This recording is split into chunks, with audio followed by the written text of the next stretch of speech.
Ah, here we go. Motherfucker's recording now, god damn it. So we're first time. This is the first Zoom ever on my goddamn iPhone dumb phone 15. So hopefully it should go good. It should be choppy free. We got goddamn Seth back. You guys know him. Shit, we done what, 7 parts or some shit. And he hit me up the other day, a few days ago. He said some shit in the scenes making his goddamn dick itch that he had to get off his fucking chest that he had to bring Yeah. up on the goddamn channel to discuss. So I guess lead into that, Seth.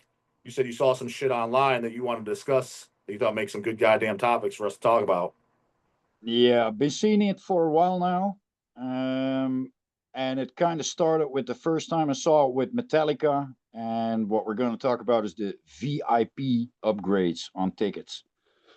And the first time I saw when Metallica was doing it, I hit the button like, let's see what that kind of shit costs. Mm-hmm. And with a big band like that, of course, that was a couple of $1,000 to get a VIP upgrade. It was excluding the ticket, blah, blah, blah, blah, blah. So my first thought at that time was like, okay, so you want to meet a bunch of rich kids. You don't want to meet your fans. You want to meet the fans who have money. Well, And yeah. I don't even think it's the fans that have money because most fans of metal bands are not such morons that they pay a couple of thousand to meet their idols. Um, I mean, I think in practically what happens is that some kind of business dude who has a son who he spoils is like, hey, kid, you've been talking about this band Metallica. I've heard you talk about it. Hey, here's some tickets. You can meet them, blah, blah, blah. So these guys probably can't name 5 songs. And then they get to meet Metallica.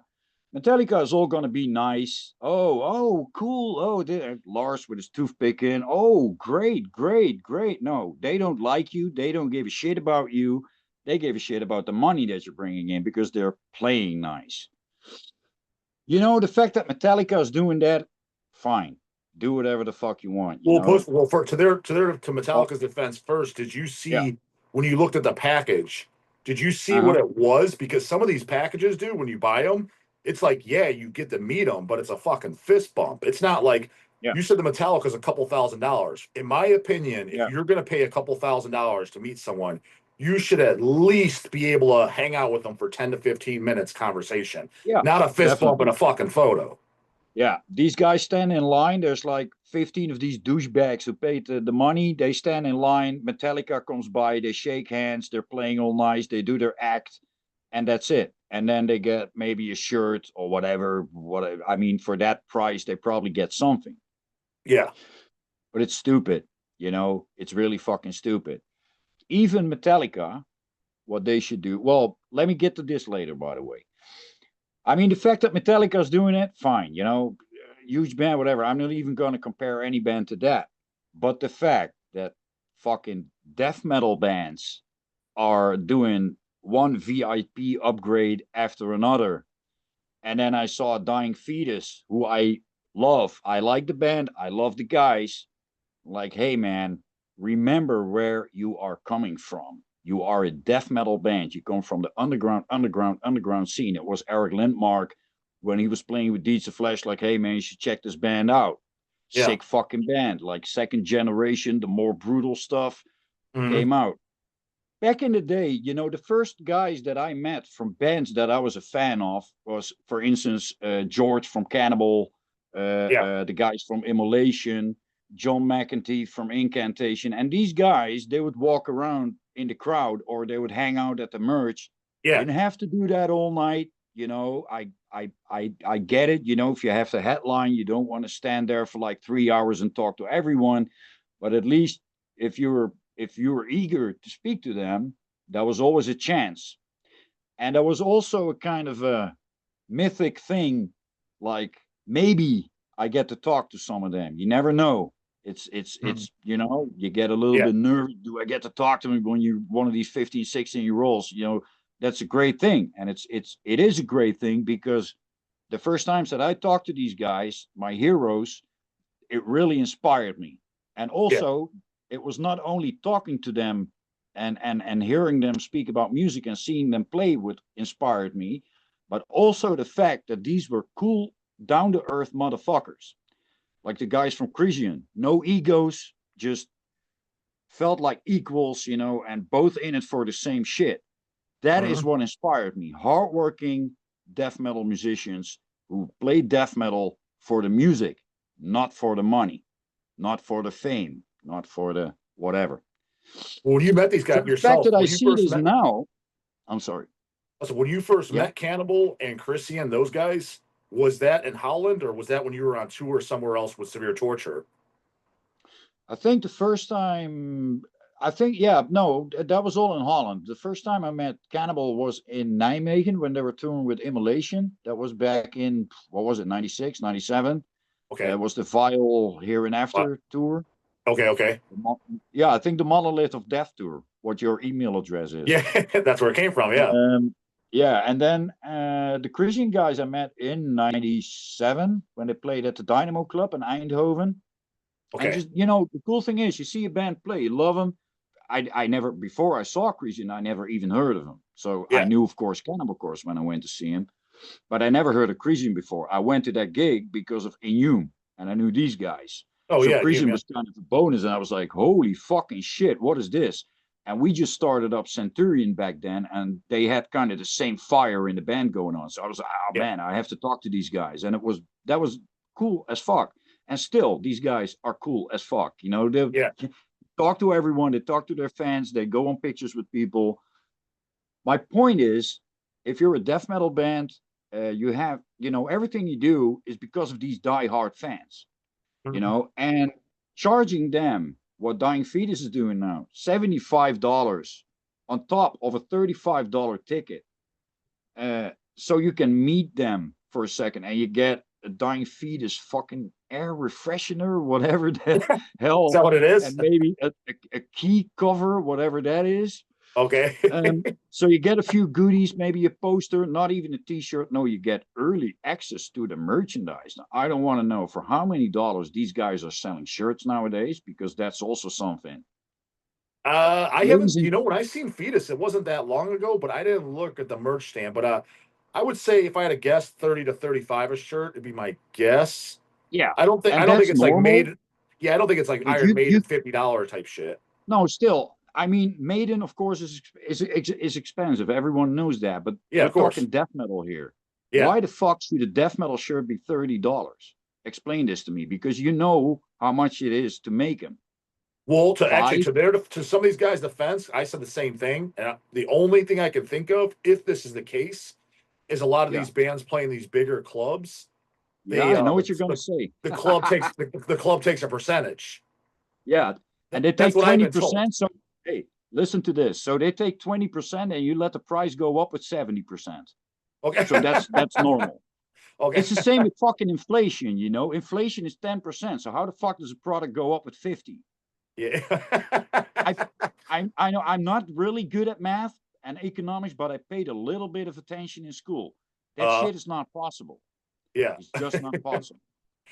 And this is what's happening. We're getting used to it. It's the same with the price for a coffee or a beer when you go to a bar. Some of the prices are just fucking ridiculous. And the reason I'm saying, like, where are we coming from? Why did we start to make death metal? Why did we start to make metal? Because we have something against certain things in society, and capitalism and just making money for the sake of making money is one of Mhm. them. Yeah, it's We definitely do there's this definitely for, in a lot of the bands there's Napalm Death and and shit like that. I'm not saying a band could not make money, but make money on good stuff and not on fucking, you know, shit. I mean, what is it? I mean, so you don't want to talk to your fans? Fine, stay in the backstage. You want to talk to your fans? Hang out at the merch and talk to some fans. Yeah, but we can't talk to them all. No, that's true. So the guys you couldn't talk to, they're going to be hungry for the next one. They were like, oh man, almost had a chance to talk to him, but it didn't work out. But next time I'm going to beat him because the guy was hanging out at the merch. You know, at least they're still fucking down to earth. They're still cool. It's going to promote your band more than doing the VIP upgrades. Same goes for Obituary. Remember how much shit they got when they did the fundraising for that one album? Oh, I remember that. Yeah, Already yeah, had, yeah, let's buy a studio or whatever. I mean, come on, man. Come on.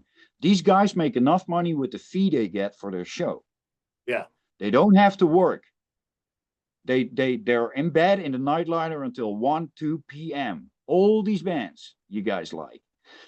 Then they need to get out of bed. Their crew does the load in.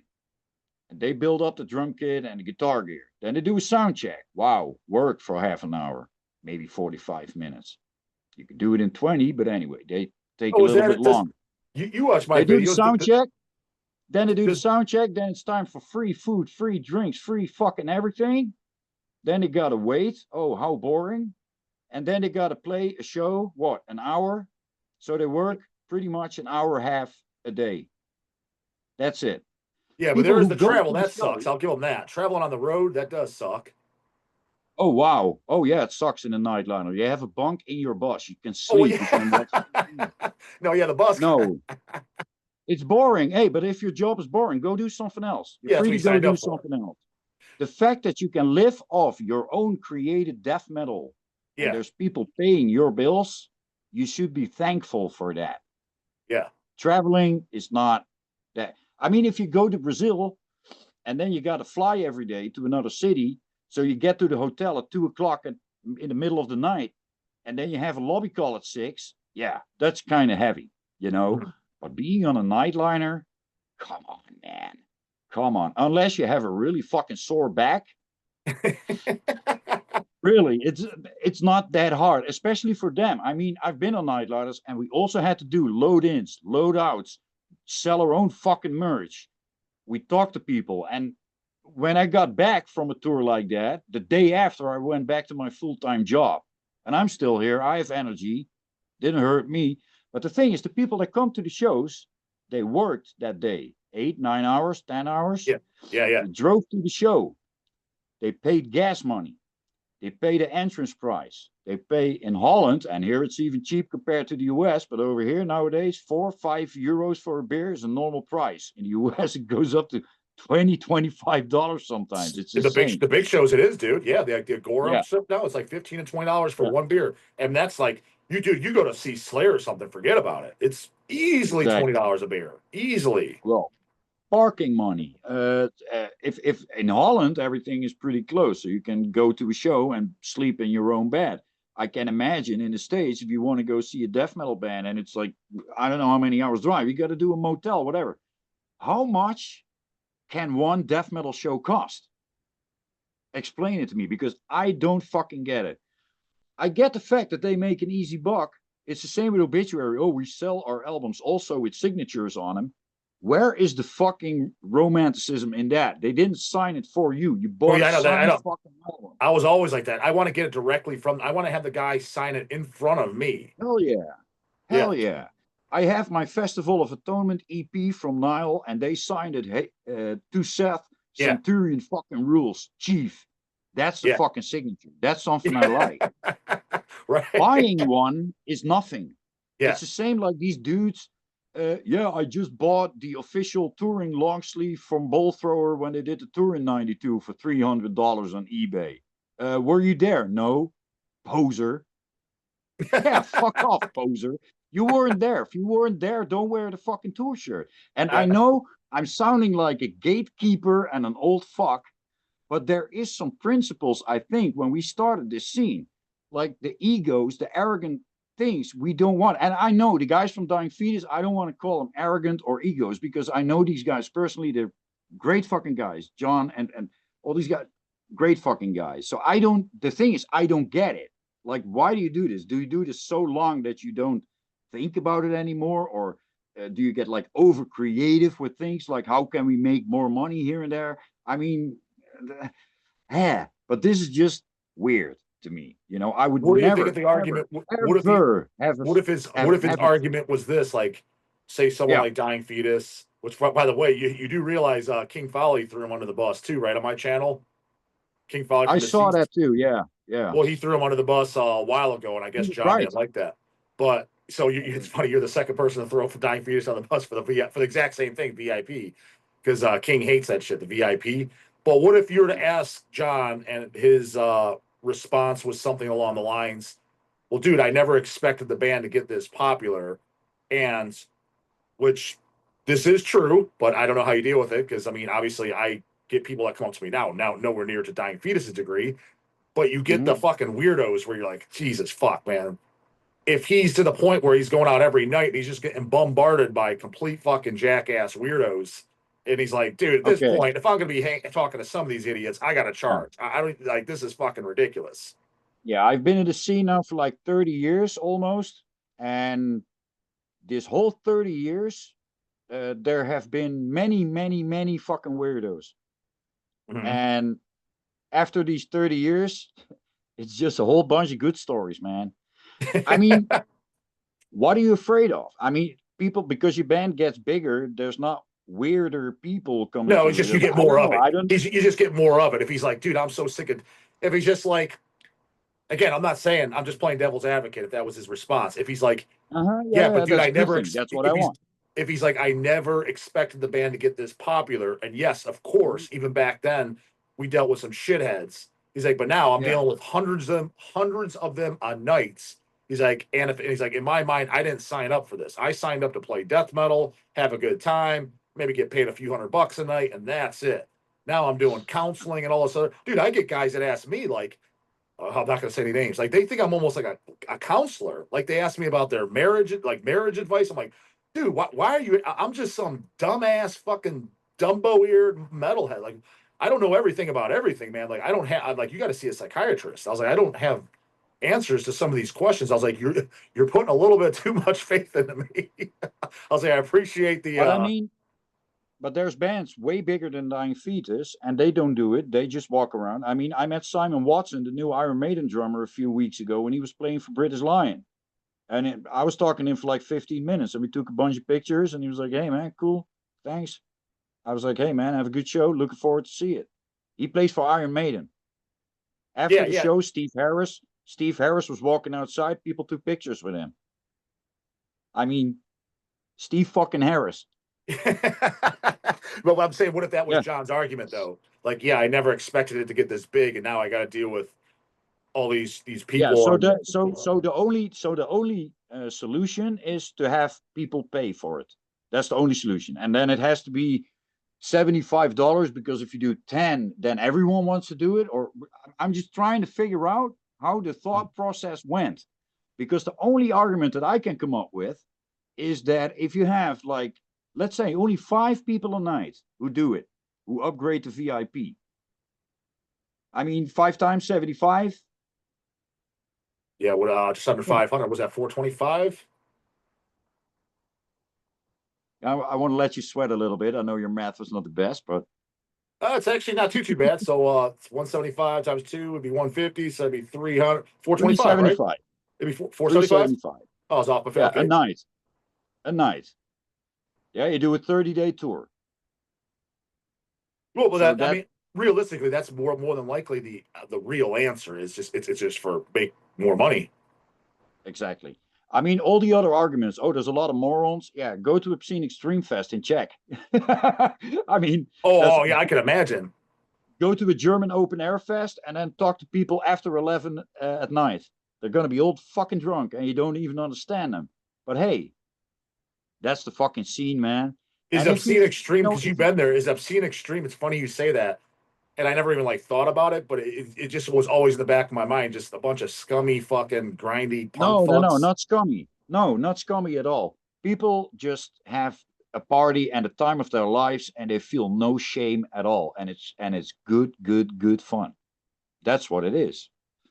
And When you say, it's all right. I mean, but the thing is, if you don't like, if people annoy you or people come up to you when you stand at the merch booth and all of a sudden it's only weirdos, stay in the backstage. I mean, but there's always plenty of room where you can walk somewhere, just talk to. I mean, just talking to the fan, make a picture with him. I mean, how hard is it? And even the weirdo that comes up to you, he paid a ticket. I mean, he paid for yeah, your band. I mean, and what is a weirdo? Is a weirdo someone who's telling a story that you're not interested in, or is a weirdo breathing beer in your face really close and comes in? I can get that. That's kind of irritating. I don't like that. But if a story doesn't really interest me, well, that's not his problem. That's my problem. Then it's and what's it's I'm curious of you. I'll give you a weirdo experience I got what's a weirdo experience? What's a weirdo fan experience you got that you consider weird? What you tell me yours, and I'll tell you one of mine. That I consider really weird. That annoyed me. That Yeah, that irritated annoyed you. me. That you're like, just come on, man, get away from me, you fucking weirdo. That type of scenario. What was the scenario that you Well, considered that? usually, yeah, a really drunk person. Okay.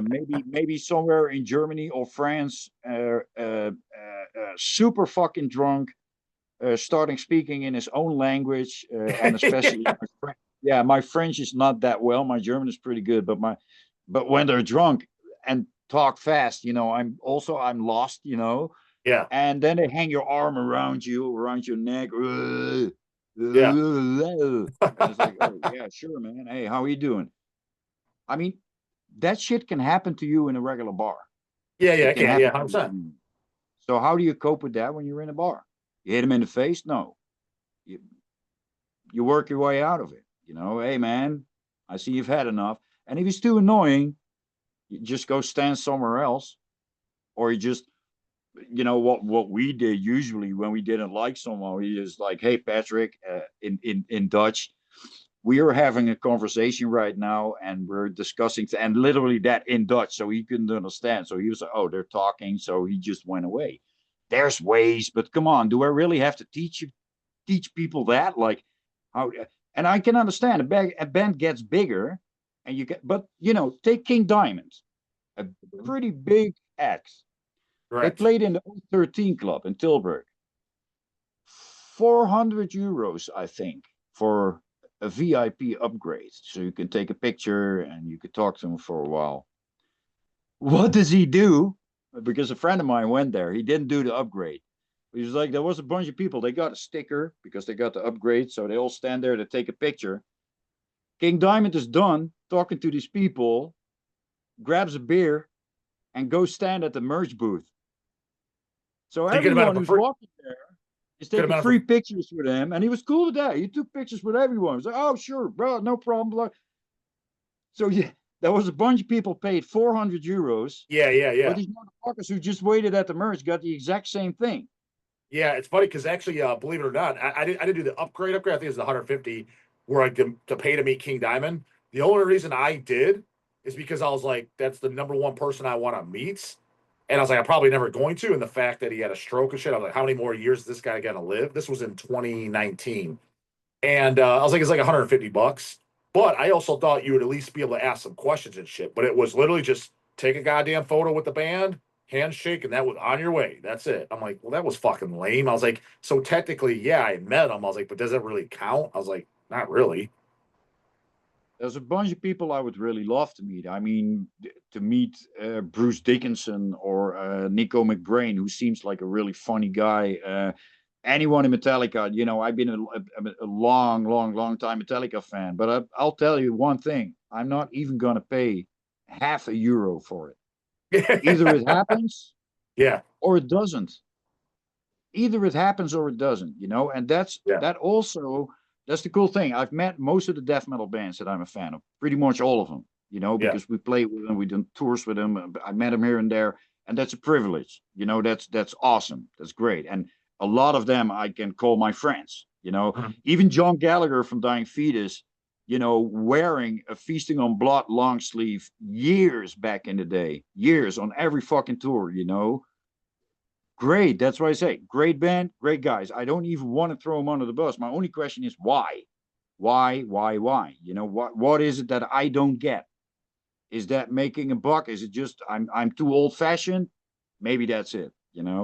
What if he was For to some say, reason it just what if he, feels wrong. but what if he was to tell you that if that was his response, if you were just point blank, if he told you his face, look, man, I'm getting older. I need to make money and to do this for me to support my livelihood of my wife was, I needed a pay raise and yeah, the band wasn't cutting it with ticket sales. He's like, so I thought of that. He's like, what if that was his reason? Like, would you be like, you're a fucking dick, or would you be like, I guess it's all right? No, I would never say you're a dick. I mean, and in the end, every band should do what they do, and Yeah, if people buy it, good for them. I mean, apparently it works. And I will not do it because I'm too old fashioned. I would never have a fan pay €1 to talk to me or whatever. People can even visit me here in my house if they have a need to, and if they're good fun. I'll welcome you here and we'll smoke one together and it's all good. I mean, Uh, the fact that still, wherever I go, whatever show I play, wherever country I go, especially foreign countries, the fact that on the other side of the ocean, there's people listening to my shit, to me, that's still so fucking special. And that's my concern, that some stuff for bands who do this every day, it's not my profession. I'm a hobby musician. That's it. Always been, and I always will be, because I don't want to live off my music. I don't want to rely on my creativity. I don't want to be dependent financially of that. I have a profession for that. That's what I do. And that's how I make money. And it also gives us a kind of a balance. So I don't have to, because when I'm focused on music all day, every day, like 8 days a week, the music is not going to be better. It's going to be dead. It's going to yeah. be overthought.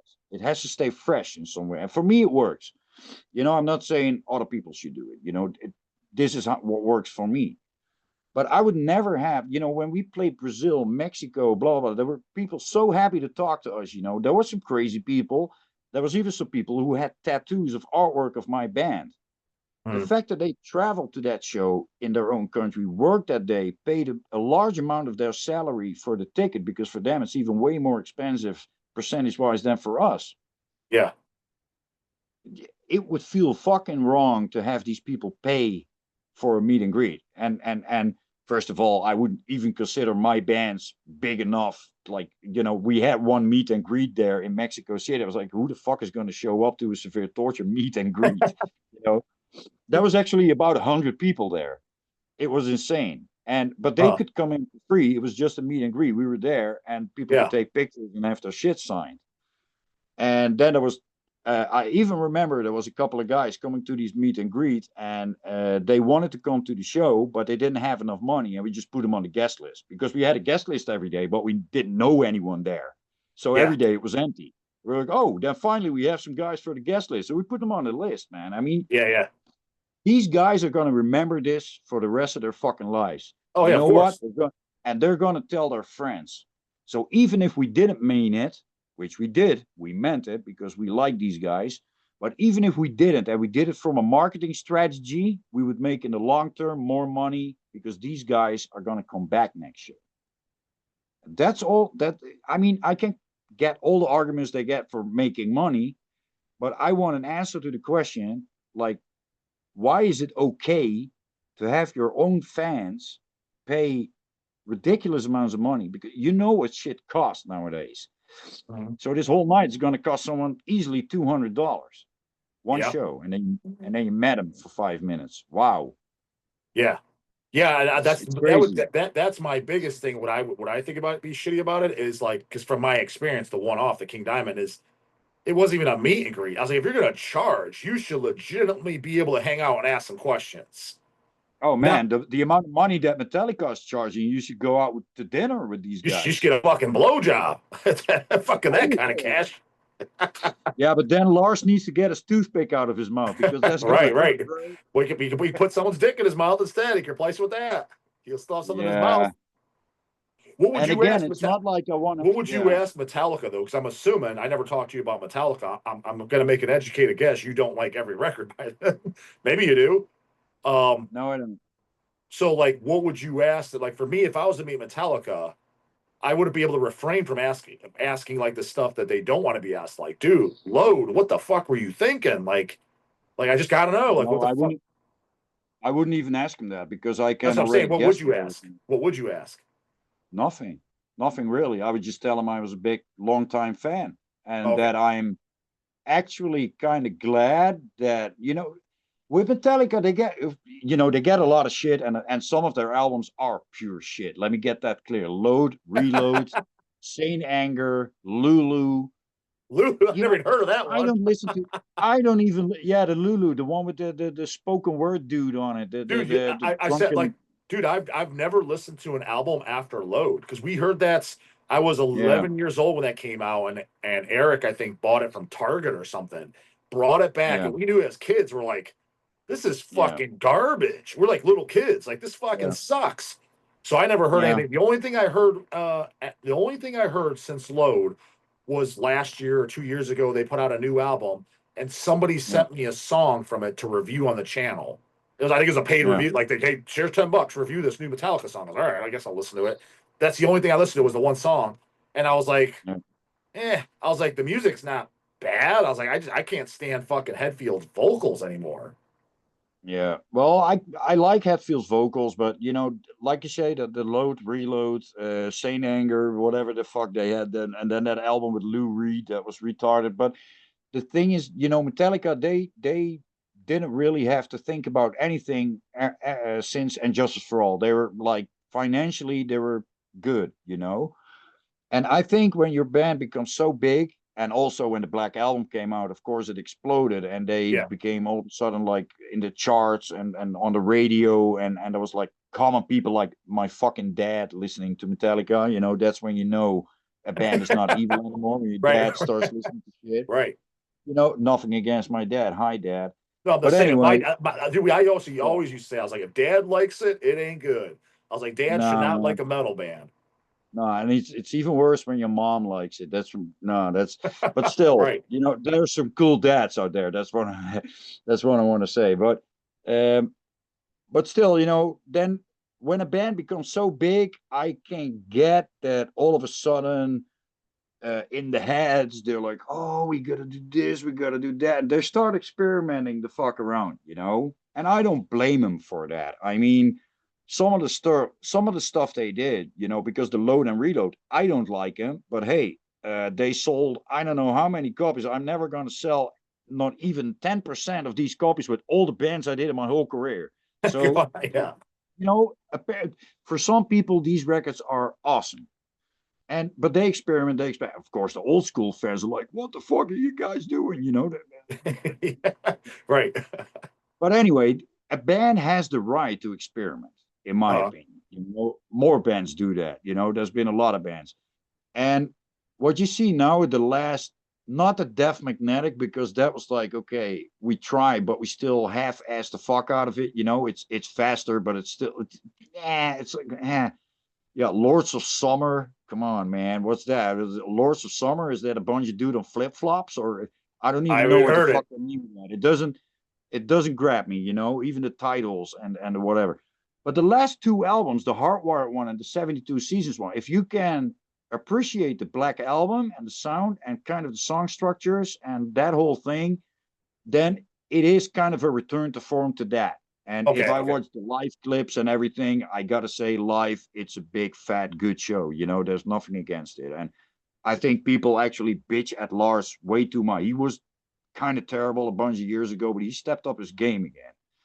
So I So you're think talking about Metallica live? right Like, now is when's doing. the last time you saw Metallica live? That's kind of funny. I saw them once, and that was in '99. That was the load era time. They played the Dynamo Open Air Fest, and I saw them. I think 30 seconds. Then I turned around. I was like, "Fuck this gay shit." I went back in the tent because Marduk was about to start playing, and they were doing the Nightwing tour. So Yeah. hey, Okay. man, for me back then it was a really easy fucking choice. Am I gonna watch like short haired Metallica with fucking black nail polished Kirk Hammett, Yeah. or am I gonna watch Marduk with Frederick, with B War, with Legion, doing the Yeah. whole fucking Nightwing set? Well, gee, let me think. You know, well, that was an easy choice. And that's the only 30 seconds I saw them live. And Oh, the okay. reason I don't see them live now is that, you know, the pre-sale starts and 12 minutes later it's sold out. Way too much stress for me. I, Oh, really? I, Sold I out that would fast? Even at prefer. how? I think.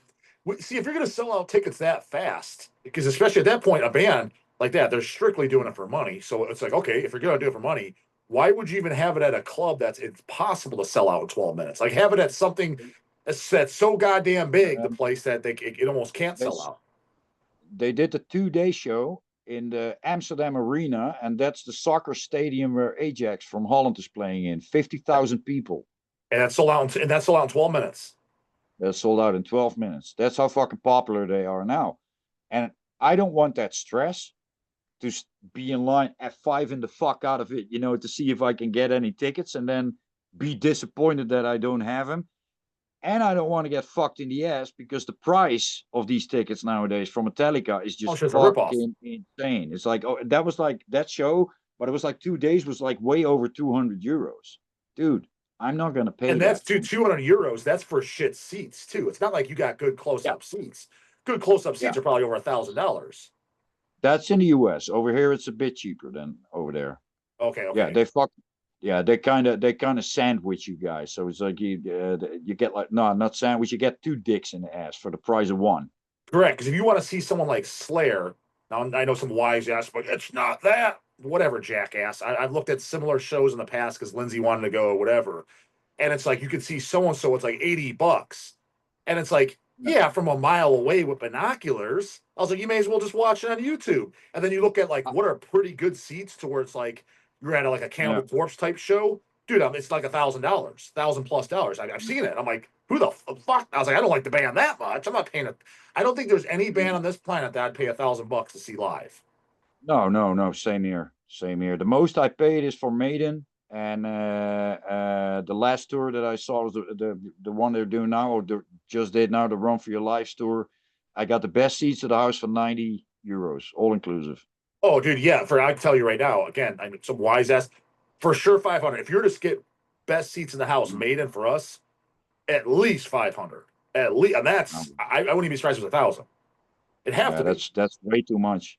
But I saw, I think it was somewhere like last week or something on Facebook. Someone mentioned that a show from Cannibal Corpse and Meshuggah cost 160.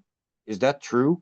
I don't know. So Cannibal's playing here in Cleveland like in a few weeks. I'm on the fence of going because it's a fucking Agora that I hate. I fucking hate the Agora. And it's but to answer your question, regular tickets are like $70. That's $40 too much. Yeah, Well, really. yeah, it is. In But my I mean, opinion. it is in my opinion too. But to their defense, based on what all shows cost now, like dude, even an underground show, I can't even tell you the last show I've seen that's like you go there, it's like $10. When you see that, remember that those used to be all the time. Entries 10. The every show I go to now, underground and stuff, I don't think it's ever less than 2025. No, over here we still have cheap ones. Now, if somebody wants to correct me in the comments, they can, because I'm not going to lie. Not that I'm Mr. Popular, but usually those are smaller shows at no class club, and the owner's a friend of mine, so I don't pay for any of the shows. So I could be wrong. Maybe some of them are cheaper, but I generally glance at what the price is. I don't recall seeing one in any time frame that at least that I've been to that was less than $20. Last week I saw Pyrexia, or was it 2 weeks ago? Like 2 weeks ago, 1.5 week ago, $10. Oh no, dude! I can tell you right now, Pyrexia, if they're to play here, 100% without a doubt, if Pyrexia is to play any club, I can guarantee you it's at least $30 easily. Over here it was $10. Defeated Sanity, so maybe 8, something like that. Oh no, dude, we don't get those shows. If there is any, dude, if there is any $10 shows and shit, if somebody puts, yeah, there is, dog. What the fuck are you talking about? Then it's some local garage band playing that is literally local to that area that nobody knows, and you go there, there's 7 people playing. I mean, 7 people watching. Maybe those, but I'm never at those type of shows, so I wouldn't know. But I was like, as far as a band coming from out of town, there's no fucking way it's less than $20 these days. Not that I've ever been to. On the other hand, I think also that a lot of shows are different in the way they're set up in the US, because there's over here a lot of clubs who book the bands themselves. So it's not like a promoter who hires the club and then on top has to pay the package. It's the club that pays the package and they do the deal. So that's usually, there's no more man in the middle. And that's basically the problem in every economic thing. The man in the middle makes the most money. And that's weird to me, that's really weird. So like for example, what's also weird to me is that there's bands that have insanely high entrance prices and they're like, otherwise we don't make any money. Well, then who the fuck makes the money? Because it's going somewhere, Yeah. Well, they're going to argue it's like, someone is getting really fucking rich. The same when there was this tour here with Behemoth, Satyricon, Rotting Christ. Yeah, these 3. it was like over 60 euros, the entrance price for these three bands, all black metal bands that back in the day, a ticket to see all three of them would be 25. Now it's over 60 euros. And I saw some of these bands sell shirts for 30 to 40 euros. 30 to 40 euros. Rotting Christ, Satyricon, Behemoth. I'm lost, man. So your band gets bigger. So if your band gets bigger, you get to fuck your fans in the ass. That's really my conclusion to that. So my band gets bigger, I get to fuck my fans in the ass and have them pay the same fucking thing for a shirt and give them the same feeling like when they paid €5 for a coffee at Starbucks, because that's the same fucking stupid thing. Well, but Don't do someone it. like, but the thing is though, like technically speaking, your dad, if he was there at the time, which he's old enough to, he could say the same thing about Iron Maiden. Man, I saw Iron Maiden play for $10, and they were giving their Hey man, shirts away for free. I saw Iron Maiden the first time I saw them in '92. I saw them for 50 guilders. That's like 20 euros. Okay. And of course, I understand. Time evolves. But the fun thing is that still Iron Maiden doesn't charge as much as some bands that are even bigger than them, or even smaller than them. There's bands smaller than them charging more than Iron Maiden. Whoa.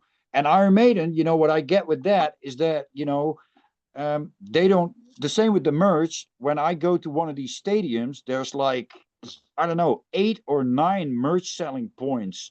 With every merch selling points have like 5 people, hired people. There's like a lot of people outside the arena having to do traffic and parking and blah, blah, blah. I mean, there's a little bit more expense to a show like that. So the fact that a shirt, I think if they sell shirts for 50 euros, I think actually of those 50 euros, if 20 euros go to Iron Maiden, it's a lot. I don't even think they're making 20 euros per shirt if a shirt costs 50. Really? You don't I think, think what do you think? You don't think they get that cut? You don't think they get that type of cut?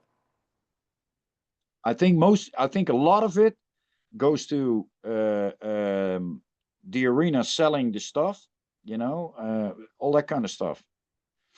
Because there's a lot of personnel involved. I mean, the fact is, with a lot of shows where they have to do a merch cut, but there's usually one merchandiser for one band. And they have like 30 merchandise people working for them. Yeah. 50 people crew. Yeah, all those people got to get paid. 16 nightliners. They come with a big show with big lights, blah, blah, blah. And that's 90 euros for me to get in. But to go to Behemoth, Satyricon, and blah, blah, blah, they get there with 3 nightliners because every band needs to be in their own nightliner. Don't ask me why. Yeah, well, Behemoth has quite some crew. They have a lot of people there. But still, the show is not even 20% of what Iron Maiden puts up there, but the price is 66%. How? 3 nightliners, 16 nightliners, 50 people personnel, 15 people personnel, 60 euros, 90 euros. Big arena, a lot of personnel, club. And the fun thing is, for that show, they were even asking for volunteers to help with the load in, and then you could get a free entrance. So they don't even have to bring their own crew. The load in and all that kind of stuff was done by volunteers. Well, you're kind of confirming. So did you see the video I made about Chris Barnes, where he denied a second interview of mine because they're playing? Did the fest already happen? It might have already happened, or it's happening really soon. There's a fest in Indiana, which is like a 4-hour drive for me, called Heavy Hell. Either happened or it's happening very soon. I've been there once, maybe last year or the year before. But 6 Feet Under is headlining this year, like fest, one-off fest he's doing, right? And I hit up Barnes again. Hey, Barnes, Indiana's a 4-hour drive. I will drive out to the show to do an in-person interview with you. He's like, thanks for the offer. He's like, but I'll be too busy, won't have any time. So what I said on camera, I'm like, somebody please explain to me. I'm like, but you kind of said it earlier. I was like, would you say this is accurate? Because you're in a band. Chris Barnes, here's what he has to do for a show, especially a fucking festival, a one-off fest, especially a one-off fest, but pretty much for every show. But he comes in, rolls in from out of town. shows up roughly between noon and 2 o'clock, has to do a sound check, which takes, let's say, max an hour.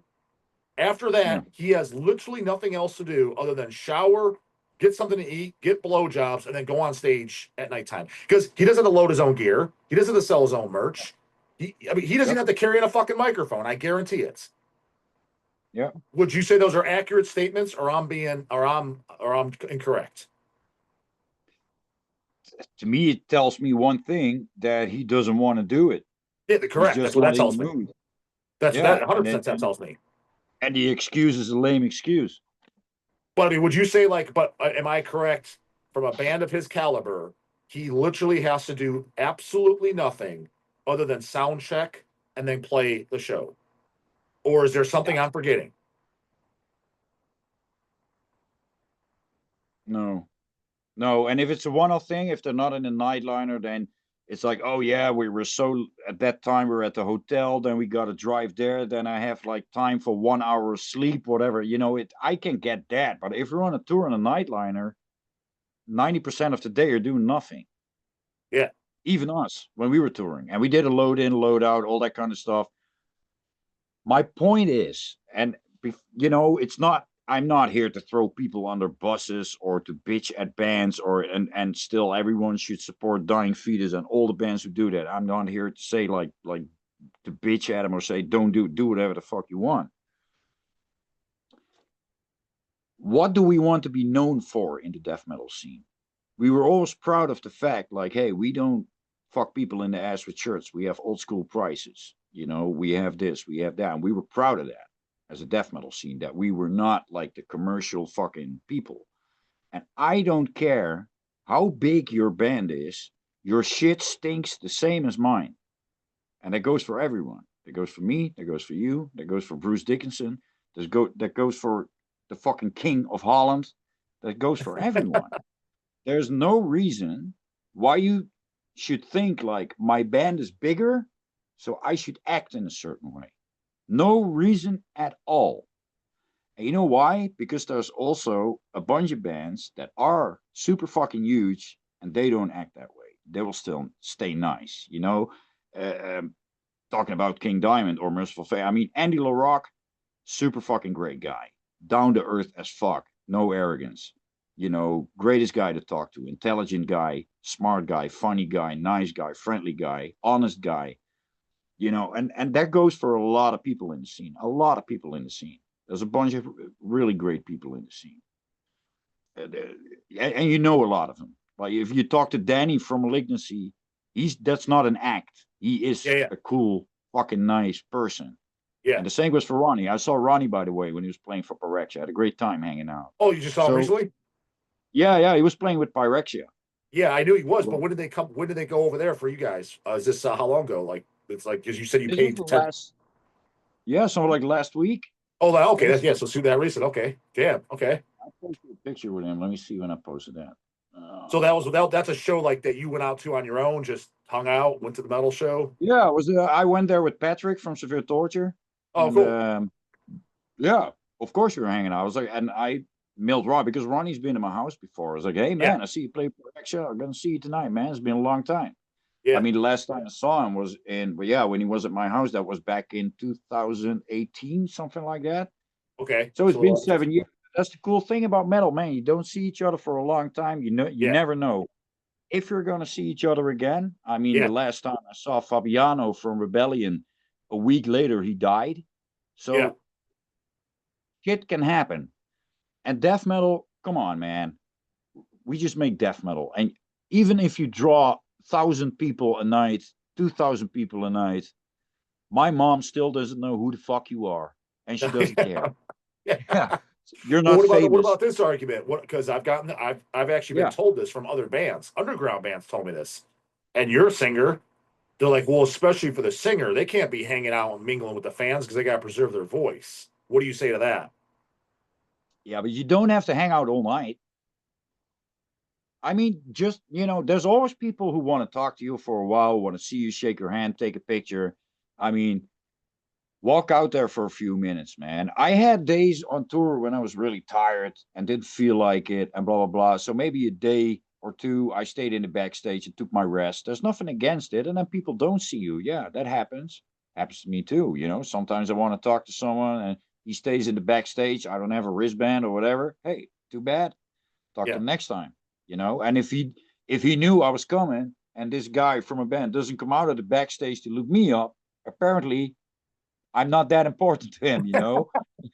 Yeah, Right. message clear, you know, Right. Right. no worries, no hard feelings as well, you know. And if it's because someone's busy, I mean, I went to see Mr. Bungle. And when I went to Mr. Bungle, it was Steve Goldberg from Cephalic Carnage. He was Hmm. doing stage tech for them. So he mailed me like, hey man, do you want to go see Mr. Bungle? I can put you on the guest list. Of Hmm. course I wanted to talk to him because he's my buddy, you know, but he was so fucking busy that whole evening. So he's, you know, I was home Yeah. that evening. He sent me a message on Facebook. Man, I was so sorry. I wanted to talk to you, but I was super fucking busy, you know. Of course shit like that happens. And if you want to spare your voice, you know, spare your voice, but it's not like you can't talk all fucking day because these people sit in the backstage. It's not like they're shutting up the whole fucking time. Yeah, Yeah. some Yeah. of them are. They're like autist people on their laptop with headphones on. Like, why the fuck are you even out here? You Yeah. know, do you still enjoy touring? And if you don't, why do you still do it? If I don't like my job, I quit and I go do something else. Life is too short to do stuff you don't like. Yeah. Or is this the only thing you can do? Maybe a little touchy thing with some bands because there are a few bands that I've heard band members say, I want to quit, I'm done, I'm fucking done. But man, what else am I gonna do? It's not really, I've yeah, heard guys say that, not those exact words, but I have heard guys. I'm not going to mention names, but it is death metal bands too. yeah, It was highly insinuated. yeah. And if I don't want to do something, I change it. I mean, I left Severe Torture because I was not having the best time and I didn't have fun anymore. When that happens, it happens, and there's no hard feelings. But I want to be honest to the fans, especially because it's death metal. Because to me, I take this shit seriously, and there's a bunch of principles, and that's the whole reason that I was like, hey man, we got to talk about this, and I want to know what you think about it because I saw the King Fowley stuff too, and he was really, you know, going against it, and I'm just still confused. Like, man, it feels so fucking wrong. Why, if it's all okay, why do I have a wrong? Why does it feel wrong that death metal bands do this? It's Maybe it's funny because I don't like allow. Yeah, maybe because as I got older, I just and I'm an adult, like I kind of like stopped paying attention, but at the same time, almost kind of noticed it because when King brought it up, I was just it was on video and I'm kind of laughing because I thought it was funny, and it's just he just saying it. But as I think about it, even me reviewing shows on the channel and what I find shows not so fun going to anymore is a part of it was, I mean, kind of like when we met you guys for the first time, was part of going to the show was the experience, was to yeah, like meet the band, buy the merch, get your shit signed, get photos. And I was bitching yeah, about seeing like, in later times, like Merciful Fate and stuff. And I'm like, and it's just this corporate show that everybody's hiding and yeah, you have assigned seating. I'm like, I didn't I didn't pay for a baseball game. What is this? This isn't a metal show. yeah, So I guess yeah, indirectly, without even thinking about it, it's kind of annoyed me too because it's like, yeah, you go to yeah, like this. I don't get the point. Like kind of even like at a Maryland Death Fest, in my opinion, when a band like I don't know who's some of the bigger bands that play. I mean, I was at the goddamn thing. Whoever was playing the bigger bands, I'm like, why aren't they just walking around? Some of them, I'm like, why are they hiding? Like, yeah. The last time we played Maryland Death Fest, I mean, when I played Maryland Death Fest with Severe Torture was in 2016. And after the show, or no, not that day, because we were headlining on the Thursday, I think, in one of those clubs. But then a few days later, like the whole fucking evening, me and Attila from Mayhem were just walking around on the festival, and then afterwards going to an after party in a hotel and blah blah blah. So just hanging out with regular fans, you know. And to they're their like, "Oh, defense, because who you is said that I'm Seth." I've never seen Attila walking around, and they did play one year. I said Oh hell yeah, maybe to their defense, there's so many people I just didn't notice, but it just seems like a yeah, lot of the bands are just kind of like just hanging out, hiding at their hotel. And the reason, just the impression I got, the reason I got that impression is because there were a bunch that I tried that I would like to interview, and even me yeah, asking the goddamn people that set up the show, they're like, I have no idea where they're at. Like, how do you not know where they're at? Like, what do you Yeah. mean? Like, they're not here? Or, and if they're not here, they'd be at their hotel. Well, you know where their fucking hotel's at. Like, how do you have Yeah. not the foggiest where they're at? Yeah, crazy. And I don't know, maybe, I think a big difference between me and a lot of those bands is that I have a day job and I do this. I've done tours in the past and everything, but I basically play on weekends and all that kind of stuff. So it still keeps it fresh. And when someone wants to do an interview, I see that as a compliment and not as like, oh, I have to do an interview. Mhm. That's what I had like after releases, when we had a release and I had to do all these interviews that we got written, like you get 15 questions or 20 questions that you have to answer on your computer, all the same fucking questions. You don't want to copy paste them. There's no conversation, there's no vibe going on. I hated that. That kind of felt like homework, man. And Yeah, I either can see that. these questions, they needed to be really fucking interesting or like in depth, like to an album where I knew, like, okay, this guy knows who he's interviewing and knows what he's talking about. But most of those interviews, tell me something about the history of your band. Dude, Yeah. shut the fuck up and Google it, man. Really. Yeah. So Something you oh about the so history as of a your okay, band. as a band, you got that feeling from the interviewers as well. Because I've always said that for interviews that I watch. I'm like, dude, there's no way half these interviewers interviewing these bands is like they haven't even heard the fucking band. I was like, they can. I was like, I Yeah. can tell by the way they're talking. Yeah. The interview that I always enjoyed the most were the ones with René Veerkamp from Art Shock magazine, because he would just call me up and record the conversation on that was a landline phone, and Yeah, he that had he, his yeah. cassette recorder. And then afterwards, he was like, "Man, you did 4 cassettes again this time." Yeah, because I was battling a lot back in the day already, but that was cool because he started the conversation and actually kind of like what you do, a natural conversation comes up. Yeah. And that was to me like the most enjoyable stuff. And he felt like, okay, it's going this direction, this direction. And he had like his 8 things that he wanted to know, but he kind of went from here to there according to how the conversation was going.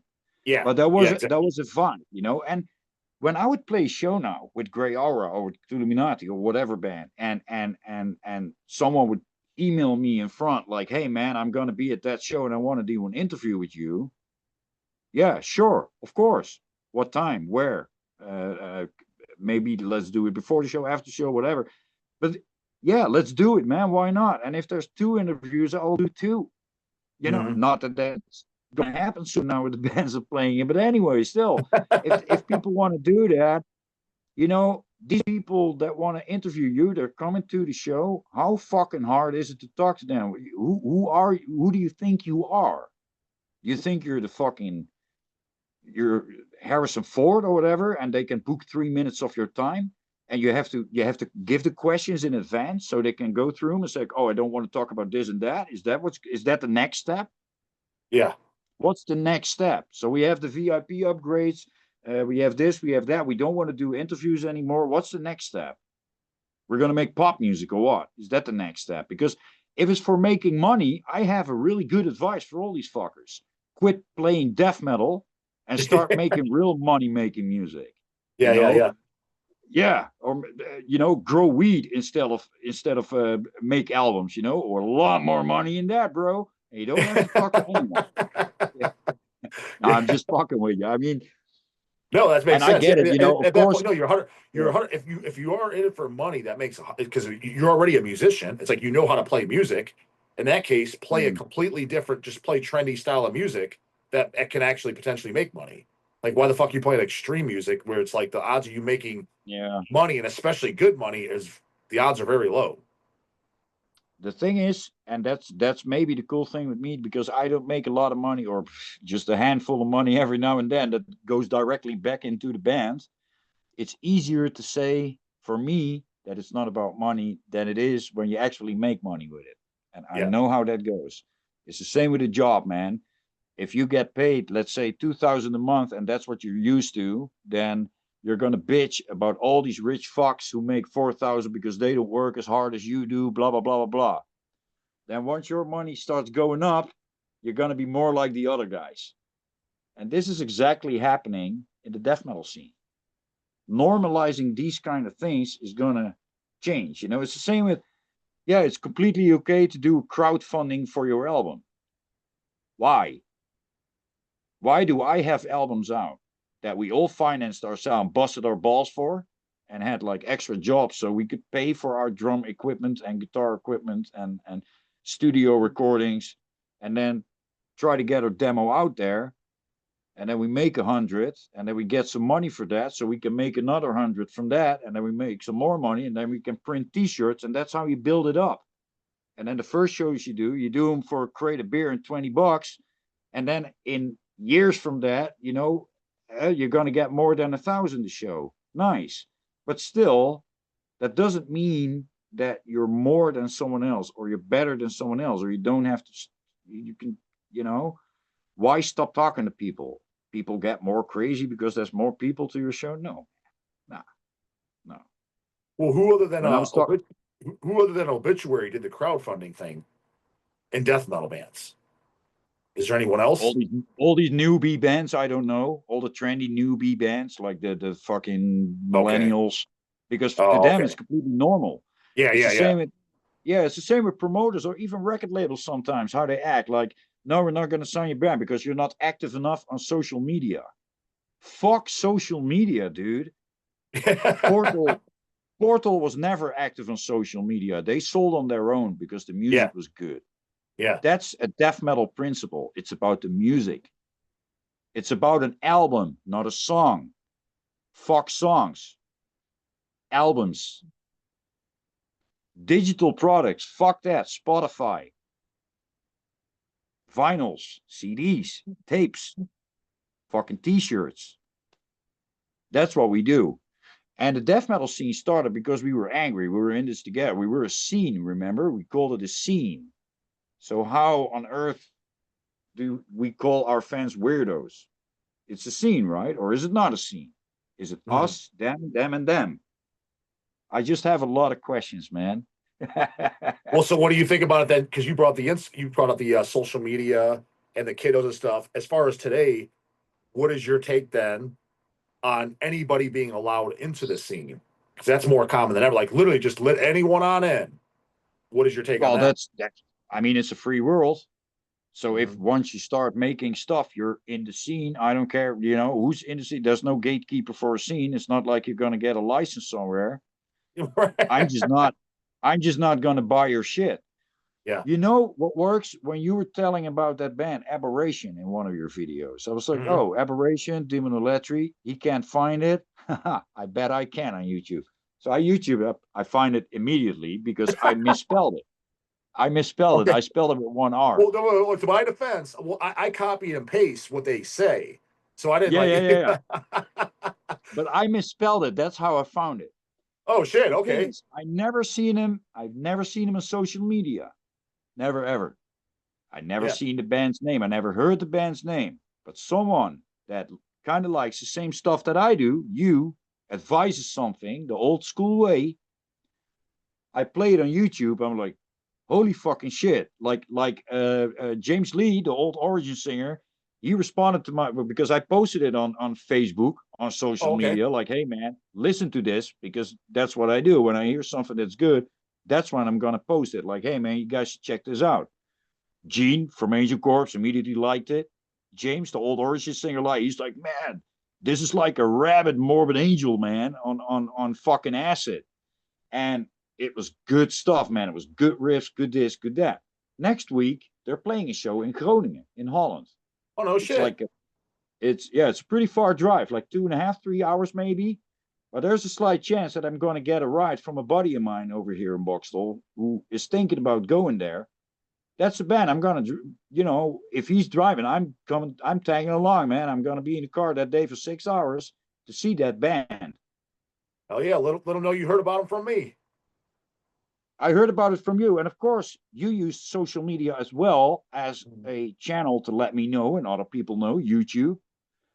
There's good things about social media. I mean, I'm in 100%. touch It's with a good. Yeah. lot of people on Facebook, Yeah. and but to become popular because of social media. Oh, look, we have so many followers. Oh, yeah, you could have bought them, man. Oh, look, we have so much this. Oh, look, we have that. No, you got to prove yourself the old fashioned way. And then I will use social media to promote the fuck out of you. Yeah. But this band, I looked them up, Aberration. I saw a picture of them. Long haired dudes like studs, upside down Yeah. crosses and studs on the Yeah. They jackets. The actually look like logo metal looked guys. cool. 100%. Yeah, the artwork on the album looked cool. I was like, okay, I already know I'm probably gonna like this. Yeah. I played. It starts with a blast in triplets, like da da da da da da da da. I was like, hey, a 1-footer, nice. You know, it's all good. Yeah, it's kind of like an old Morbid Angel, but they do also a lot. You know, in their defense, it's not a copycat because they do a Yeah. lot Yeah. of stuff Morbid Angel would never do, and that's a cool thing. I think they have some like older Angel Corpse stuff in it, maybe some old black metal kind of stuff in it, even. You know, old Immortal Marduk style kind of stuff here and there. I fucking love the band. Good stuff. Good album. Yeah, You it's know, funny old because tracks, fucking I bang. looked them up in our shop too if we ever had, because I think, don't quote me, I think their label is Invictus. I could be wrong on there, the label that Yeah. put them out.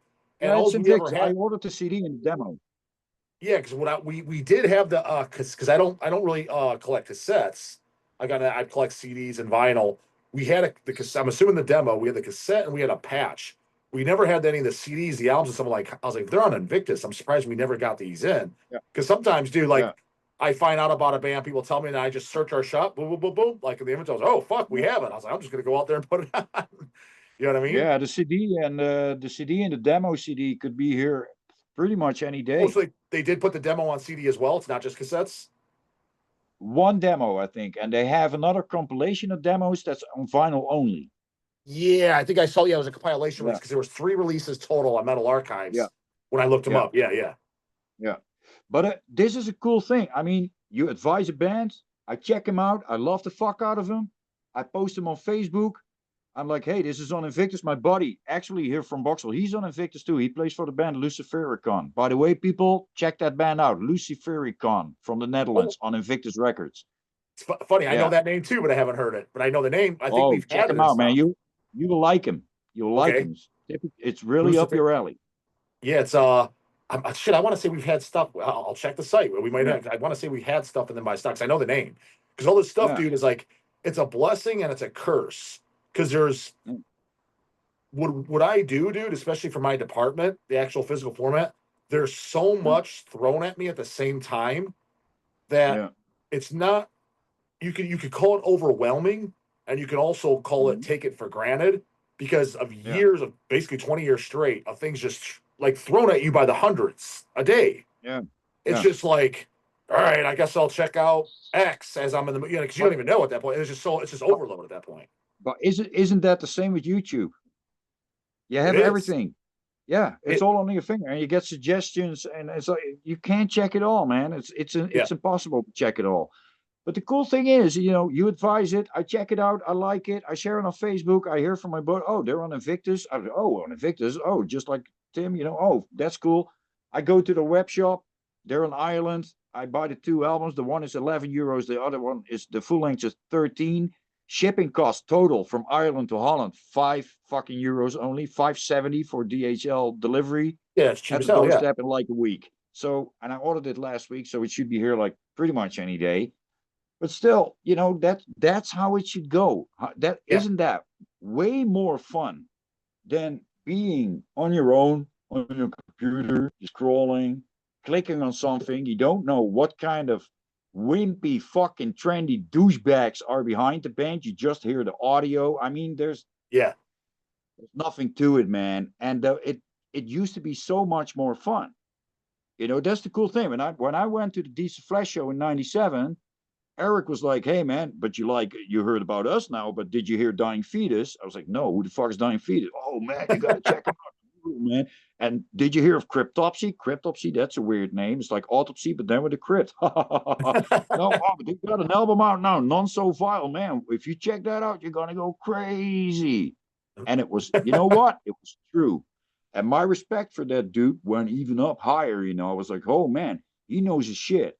If I Yeah. want to discover new bands, he's the guy I need to talk to, you know." And Isn't that what it's all about? Isn't that way more fun than, oh, we're so active on Facebook, oh, we got so many views, oh, we got so much did. It says nothing, man. It says nothing. I can still be bored shitless when I watch your game live.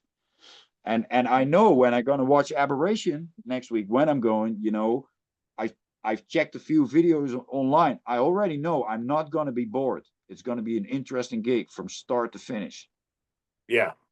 Yeah, no, that's a lot of band. I mean, and yeah, you can kind of tell like who is like that's what I always called them, an Instagram death metal, or if you want to call them social Yeah, media death metal. You could just tell like the bands that blow up, and it's very generic. Like I've used bands as example. I'm like, it's just generic fucking whatever. I was like, yeah, it's not like annoying to where I'd shut it off. I'm like, it's just yeah. so soulless and so overdone. And I'm like, and what boggles my mind the most is like, why is it these are the bands that are popular? I was like, I don't get it. I was like, I don't. There's nothing that spectacular about them. Yeah. Yeah, and with a lot of them, I don't even like the way they promote themselves. It's like I can already smell like you're in it for the wrong fucking reasons, bro. Yeah, You want attention. You also want to be popular or whatever. I don't even want to be popular. I don't give a fuck about that. yeah, I want to make good music and offensive music and brutal music and sick music and weird music and crazy music and just whatever I want to make. And but also stay myself and be honest to people and not you know some stuff I just don't get it anymore, man. Where it's going to, the prices, the way people are acting, the way people promote it. uh, it's weird. It's become weird, but apparently I'm getting old. the fucking geezers just sitting there bitching. I think so. I think so. But hey, that was my rant. That's why I called you or send you a message like, man, I got a topic now because I need to get some shit off my chest. But I'm just wondering, like, and people could put that in the comments, like, am I super wrong about this? Or would we all want it in a different way? Wouldn't it be way more fun? And if it's weirdos, then let's call out the weirdos. Like, hey man, don't be so weird to John from Dying Fetus. Just act normal because then we don't have to do VIP upgrades. Give Yeah, the guy a break. yeah. It's Yeah, funny you said about the weirdos because my experience was very similar. It was overly drunk motherfuckers, but in my yeah, scenario, I think it was maybe a little different as opposed to it was like you or especially a John Gallagher or especially someone as high up as like a Chris Barnes or a King Diamond or a Corpse Grinder. My yeah, experience was they're overly drunk and they're overly praising me. And now it's like, dude, yeah. you're making me feel uncomfortable. I was like, dude, you realize I'm a That fucking is nobody. uncomfortable. I Yeah, was like, I had the I'm a same. fucking, I was like, I can understand. And even then, I didn't act like that. If it was like Glenn Benton or Corpse Grinder or King Diamond, I get it at that point. If you're overly praising them, granted, I wouldn't do that, but it's like that at least makes some sense. I was like, at the end Yeah, of the day, dude, I hit fucking record, I hit stop. Anybody could do what I'm doing. I was like, do yeah, not suck my dick this hard. It's uncomfortable as fuck. It's annoying, and I don't want to be. I almost feel like a false. Like I'm getting this yeah, fame. I'm like, fame for what? I was like, I didn't even do anything. yeah, yeah. So Yeah, that's well, those were the weirdos, and they're all serious. They're like, oh, and I'm just like, come on, dude. Like, yeah. just have a normal goddamn conversation with me, and don't fucking put me on a pedestal. I had these moments as well, and they're kind of embarrassing. And it's like like you say, when people like get over praising you and blah blah blah, you get uncomfortable. On the other hand, don't forget, there's a reason these people are doing that. They probably actually really fucking enjoy what you're doing. No, I get And that. I and get and that, but you it's gotta and make it. it's uncomfortable. I mean, usually what I do is like when they say, "Oh, you're the best drummer," it's like, "Oh man, come on, man." we're Yeah, just a fucking we're just a fucking retards from Boxel playing death metal, bro. We're the yeah, same as you, blah blah. And after saying that 10 times, I get it, it gets annoying, but there's always this thing like, hey man, I gotta go now, shake a hand and go away. What I'm trying to get at, it is annoying, but you shouldn't whine about it. You know what's annoying? Uh, what women have to go through when yeah. they go to shows. When they wear sexy clothes and when people really start harassing them, that's what annoys the fuck out of me. You know, it's funny you say that. That's Uh, hilarious. It's like I forget who I said it to. Maybe it was like Aaron Airdog from Mulder, or I forget who I said yeah, it to, but it was at a show where tons of people were coming up to me. I can't remember if it was Maryland or hell's here? It was a show, and people were coming up to me left and right. And I looked over on top. I was like, dude, I can honestly say now, I know what a hot chick feels like when she goes out. Just like Yeah. random people coming up and talking to them, and like you know what I mean? Yeah. Like, but you want to be nice. Well, And I and was if it's like, this would talking, I it's was like, that still would get yeah. annoying really fucking fast because they get it going to the grocery Yeah. store.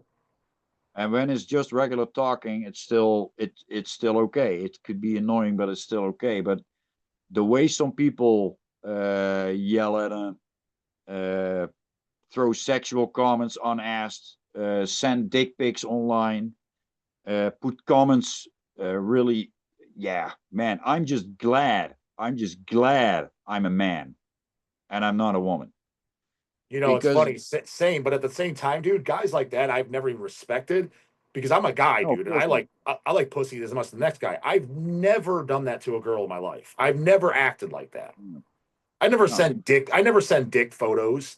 I never fucking no. sent them said sexual compliments that are a little out of line first time meeting them. I've never done Yeah, that. I'm like, dude, act like a mature adult, you fucking yeah. child. Yeah, but also online. I mean, if you see some of the stuff thrown out there, but in general, I mean, women have a way harder thing with weirdos than us dudes. Oh, thousand Even percent. Oh yeah, thousand even percent. when we 1,000%. play, yeah, even if we play in a famous death metal band, it's nothing compared to what a lot of girls have to go through. And some of them are like, yeah, but you shouldn't wear that because then yeah, when you have a short skirt, you're asking. No woman is asking for any fucking negative thing. That's I want to have that really fucking straight. You Dude, know? I see it every. You gotta understand. I'm very aware of it because I literally see it. No exaggeration. Every Mm, single day at my gym. Like, put it yeah, this way: how many people you think come up and talk to me on their own? yeah, None, zero, ever. Like, I could count on fucking two hands how many people have come up to me in 15 years on their own. There's yeah, certain chicks there.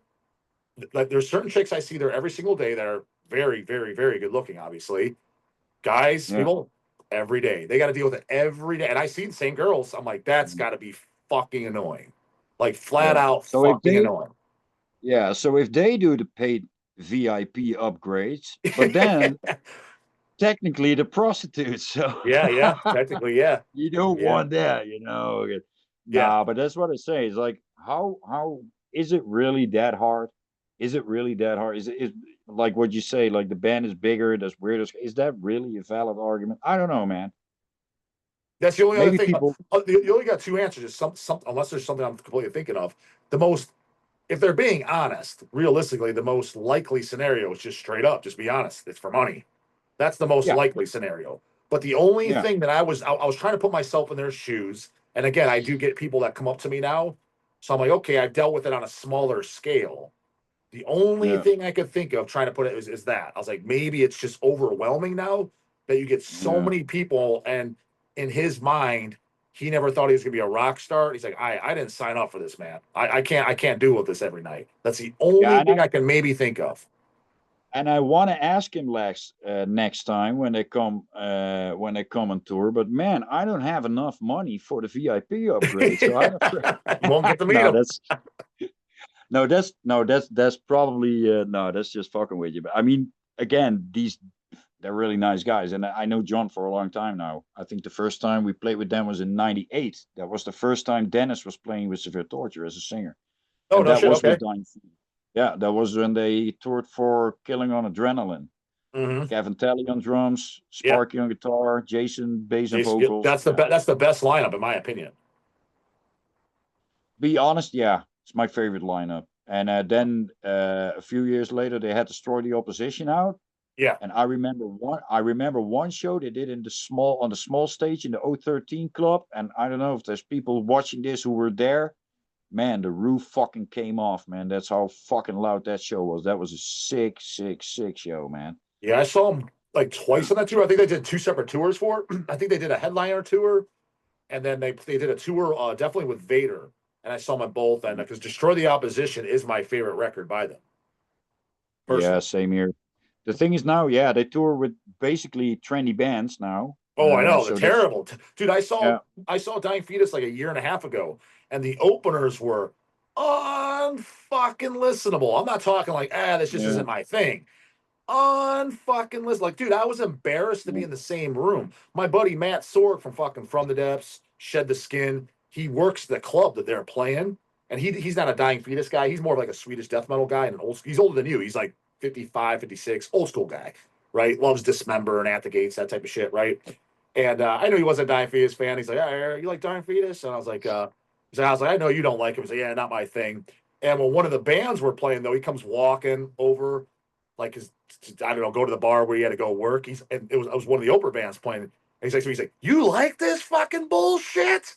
I was like, "Well, I don't like this." I was like, "But you don't think Dying Fetus is this bad?" He's like, "No." He's like, "This is fucking terrible." I was like, "Oh no, yeah, I don't like this shit. Don't fucking put words in my mouth. This is, dude, it was bad. Sports jerseys out the wazoo, karate chops on stage, dude, the whole get go. Like it was terrible, fucking terrible. I don't get the whole karate chops too. If someone was doing that when I was playing, I would quit the show. And it's like, dude, get the fuck out of here. Quit doing these karate things. What about starting the lawnmower on stage? Do you know that one? Starting the lawnmower, yeah, they Yeah, taught us that in Texas years yeah. ago. Starting the lawnmower is no good in my book. Can't be starting a lawnmower on stage.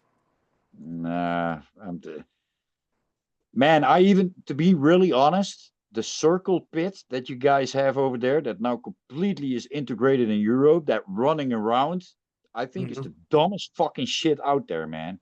I can see that. I like a good old fashioned European mosh pit. Just fucking pure chaos in front of the stage. But you know Yeah. what? No one got hit seriously, and when you got hit or when you hit the floor, there was already 20 arms reaching your way, picking you up. Hey, buddy, you good? They would pump a beer in your throat, even if you wanted it or not. And like, and then you would go on. You know, that was a good fucking pit. Nowadays, it's like I see people walking in that circle pit like, oh, why? Like, whoa, Yeah, what? that I don't Dude, I've seen they, that. they wear a denim vest when their mom glued the patches on and they Mom call it a glue. battle vest. Yeah, battle vest. Fuck Yeah. me, dude. I was like, Really, dude, fuck I was me. like, You are not some guy going to sent that to war. me. Some guy sent me that Yeah, question. Yeah, what about a battle vest? I was like, dude, please do not call it that. It's a fucking yeah, jacket or a vest, and you sew patches on. It's not battle fucking anything. yeah. No, no. And these people, if they would go seriously wanted to join the army, I bet your ass that 95% were even denied because they were too pussy ass to go in the army with 100%. their battle vest. It's like you're too Exactly. fat. You're you're you're You're Seth. too. You're too skinny. Whatever the fuck. Yeah. You're 100%. Dude, I say that all the time. yeah, The tough guys and shit. Yeah, the guys, a lot of the black metal bands singing about extermination of mankind and all this. I'm like, dude, a lot of you guys, I met you and I get to know you. You're some of the biggest fucking pussies I've ever met. It's like yeah, it's like a complete cover up. You know what I mean? It's yeah. like, I'm not saying you got to be completely about what you sing, but Jesus fuck, man, you guys don't even resemble it at all. Like some of that. No, it's you don't really need to sacrifice 5 goats a night, and you Right. don't have to bathe in blood and all that kind of stuff. But man, yeah, take it a little bit serious, please. And the wimpy fucking the trendy things like you know what really pisses me off. Oh, I need to get this. This is another one. If you play in a band and you use pentagrams and upside down crosses, and one of your band members gets sick, and people put under there sending prayers, Oh, and you dude. say thank you, and you thank them for that, then you Yeah. are the biggest fucking douche ass bag in the Dude, fucking world. dude, when I first met you around that time, so I was 16 when I first met you. Around that time, amongst my peers or whatever, I was calling out. I was like, there is nothing more that pisses me off than when I look at a death metal band's thanks list and they have fucking God in it. And you know who's one of the Yeah, bands that did? Devourment, Blessing the Decapitated, which is the album I like. I like that record. I'm like, why are these poser fucking fags yeah, thanking God in their fucking thanks list? yeah. I was like, that How? rubbed me the wrongest fucking way. I was like, dude, God is, look, Severe Torture says at the Yeah. end, God has nothing to do with this You know why I never ever liked Black Sabbath? because they sing about God. No, because of these fucking crosses that they have everywhere that Oh, are the not upright in a good crosses. position. Fuck that shit.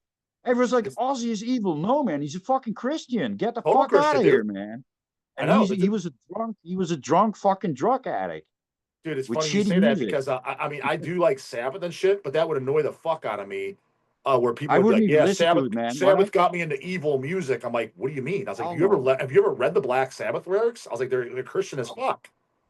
First thing when people told me about, oh, you're into metal, so you probably like Black Sabbath. I was like, Black who? And they're like, Black Sabbath. And then I saw, yeah. And then the first time but this was of course years ago. And then the first time I saw one of their albums, I see this Tommy Yomi whatever guitar player with all these crosses on his jacket. I was like, I'm not even gonna listen to this shit. Here, you got it back. Fuck this. Dude, you're gonna get Give me roasted in the comments. Oh yeah, roast me. I don't give a shit, man. I mean, fuck Christianity, fuck the Islam and all these crazy douchebag religions because you're all wrong. There is no God. There is Yeah, simply no God. there's not. Knock it off. It's 2025. And if you still believe in that shit, go see a fucking shrink because you Dude, don't got you agree? mental issues. You agree? It's Oh, to me when people say that, especially me as a mature adult. When I'm talking about, I was like, the best way I was like, dude, the only way I can say it is like, it is no different than you telling me you're legitimately walking up to me and you tell me that you believe in Santa Claus and the Easter Bunny. It is no different to me than you telling me that. same here, man. Some people I found Jesus. Where? Behind the closet? Where? Exactly. So it's just when people say it, I get embarrassed. It's like, oh man, I Hey, liked you, and now you're saying these dumb fucking things. How? And then they're yeah. like, oh, but you got to respect everything. No, let me make one thing clear. I do not respect religion at all. Mhm. I respect stupidity because apparently you can't help that, So I'm not going to be an ass and I'm not going to start the subject all day long. One of my best friends here in Boxel actually is a Muslim. But, if I can't joke about it and he's all offended, we wouldn't be friends. Where Yeah. he can laugh about it, he can joke about me as well. That's the cool Yes. thing, You can make all kind of jokes about me. I don't even give a fuck. That's where people don't understand with me, dude, is like with the channel, some people think I'm like left side, right side. I'm like, dude, you guys are all fucking retards. I'm not any side. I was like, Yeah. what I am is, and some people like, because for example, over here we got the whole if you follow Trump, right? You're Oh, gonna I have other follow people. politics a lot. Some Yeah. people hate them, and if the people that are into Trump, if you're like a left side, they hate them.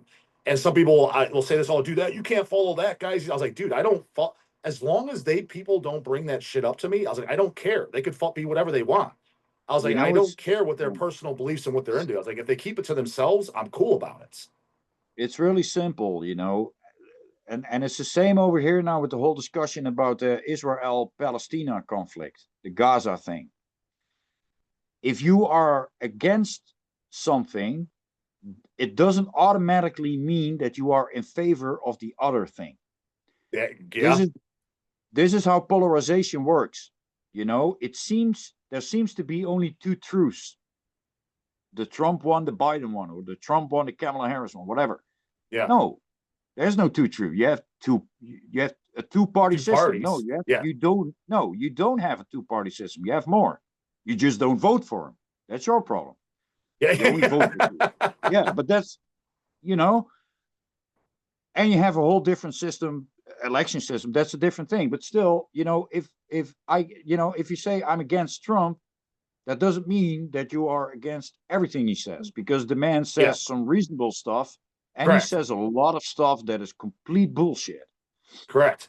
That's also a strategy, because most of the stuff he says is a strategy. He throws in a bomb when all he meant was a bullet, but he You gets know, it's funny what you he say it gets. because I don't follow that shit at all. And the Yeah, stuff that he says that's probably stupid as fuck, the shit that I have yeah. heard, that's the stuff I if I like anything about him, I almost like that because if nothing else, I was like, I'm not gonna lie, that was pretty goddamn funny. I was like to Oh, hear a there's some guy, funny stuff. yeah, totally funny Yeah, stuff. I think that some of there's the some stuff that funny people stuff. get pissed, some of the stuff people get pissed about. I was like, Yeah, granted, it was kind of dumb, but fuck it, it was still pretty goddamn funny. I'll give him that. yeah, yeah, yeah. And he made some embarrassing mistakes and blah blah blah blah. On the other hand, it's like, okay, So you like the Democrats? Well, they've been pretty fucking stupid to have a guy like Trump in power now. They let something go, and they didn't take certain problems that people had in the country. They didn't take them serious enough. It's the same over here in Holland. We have this dude Geert Wilders, who has the biggest party. He's kind of the Dutch, well, the Dutch Trump. I wouldn't call him that. He's even worse than that. But um, completely anti-Islamic and blah blah blah. And he's in politics over here for the last 20 years in the opposition, just throwing out there like all the Moroccans should leave the country and this and that, but also completely unrealistic things like no more asylum seekers should come into Holland, which is not possible because in Europe we have open borders, and how the fuck are you going to close them all? It's like there's a few hundred borders going to other countries, so you can't. That's just an impossible thing to do. And then I'm not even talking about the European laws and the Dutch laws that we have that are completely against everything he wants. Fact of the matter is that a lot of people in Holland are unhappy with how the other parties have done it for the last couple of years. If they would have done a better job, he wouldn't be in power right now, because most of the votes that he gets is not because people like him so much. And that's the same. Because they hate the others. Yeah, yeah. They hate the other one. Yeah. And that's when your country is starting having a problem, because it didn't matter if Trump would have won or Kamala Harris would have won. One side would still have hated the other side. Yeah. And there's only one solution, that there's going to be a politician who can fight some common ground again, And there's some people who think there's an agenda behind this, and this is what they all want, and they want us to fight, and blah, blah, blah. I don't know about that, man. I'm not in their bunker discussing this shit with them, so I don't know. To me, that's all conspiracy shit, Because, well, on your own homeland, do you follow your personal country's politics, or do you like don't even pay attention to it? Oh, every day. Yeah, today before I worked the late shift, there was a really important debate here that was being broadcasted live. And I was watching that for 4 hours straight. Now, is the general consensus over in Holland? Are most people happy? At least content. Let's not say happy. Are they content with the way things are over there, or are more people are pissed off? The problem is that we don't have a general consensus. Okay. The problem is that we're so divided, and over here we have a lot of parties, and the biggest parties have to form a coalition. So the chamber has 150 seats. So if you can form a coalition that is 76 seats or more, you can be the government and you can give your ministers and blah, blah, blah. Now we had 4 parties in a coalition, but it blew up because this party of the Geert Wilders, the right-wing guy that actually nobody wanted to work with, stepped out. So then it becomes demissionary. So they have to write out new elections, but they're going to be on October 29th. Until then, the other 3 parties that are left, who don't have a majority anymore, have to work harder to get majorities in the chamber if they want to work on plans, new laws or whatever. But now another one of them stepped out as well over the whole Gaza conflict. And the reason was that most people in Holland now are seeing that what Israel is doing is going way too far. Like yesterday or 2 days ago, they bombed a hospital, and then they waited for the ambulance people and the news reporters to get there, and then they did the second strike, and they videotaped it all. So that's pure war crimes, 100% proof on TV everywhere. So people are saying it's going too far. We need more sanctions. And the sanctions they want now is to have a complete boycott for all goods that come from the West Bank, from illegal colonized places on the West Bank. Now, it's a whole technical story and everything, but then this party stepped out because the minister couldn't do it. And there was a whole debate. It's more like, how are we going to go on until the election? Do we need like new ministers, people from outside, blah, blah, blah, blah, blah. But then all these parties could do their say, and they're bitching about each other. And I'm just watching and absorbing and listening and reading between the lines, because now it's also election time. So when someone is saying something, when they're saying something or trying to make their point, they're not just making their point. They're kind of advertising because they know it's being broadcast. A lot of people are watching. Yeah, yeah.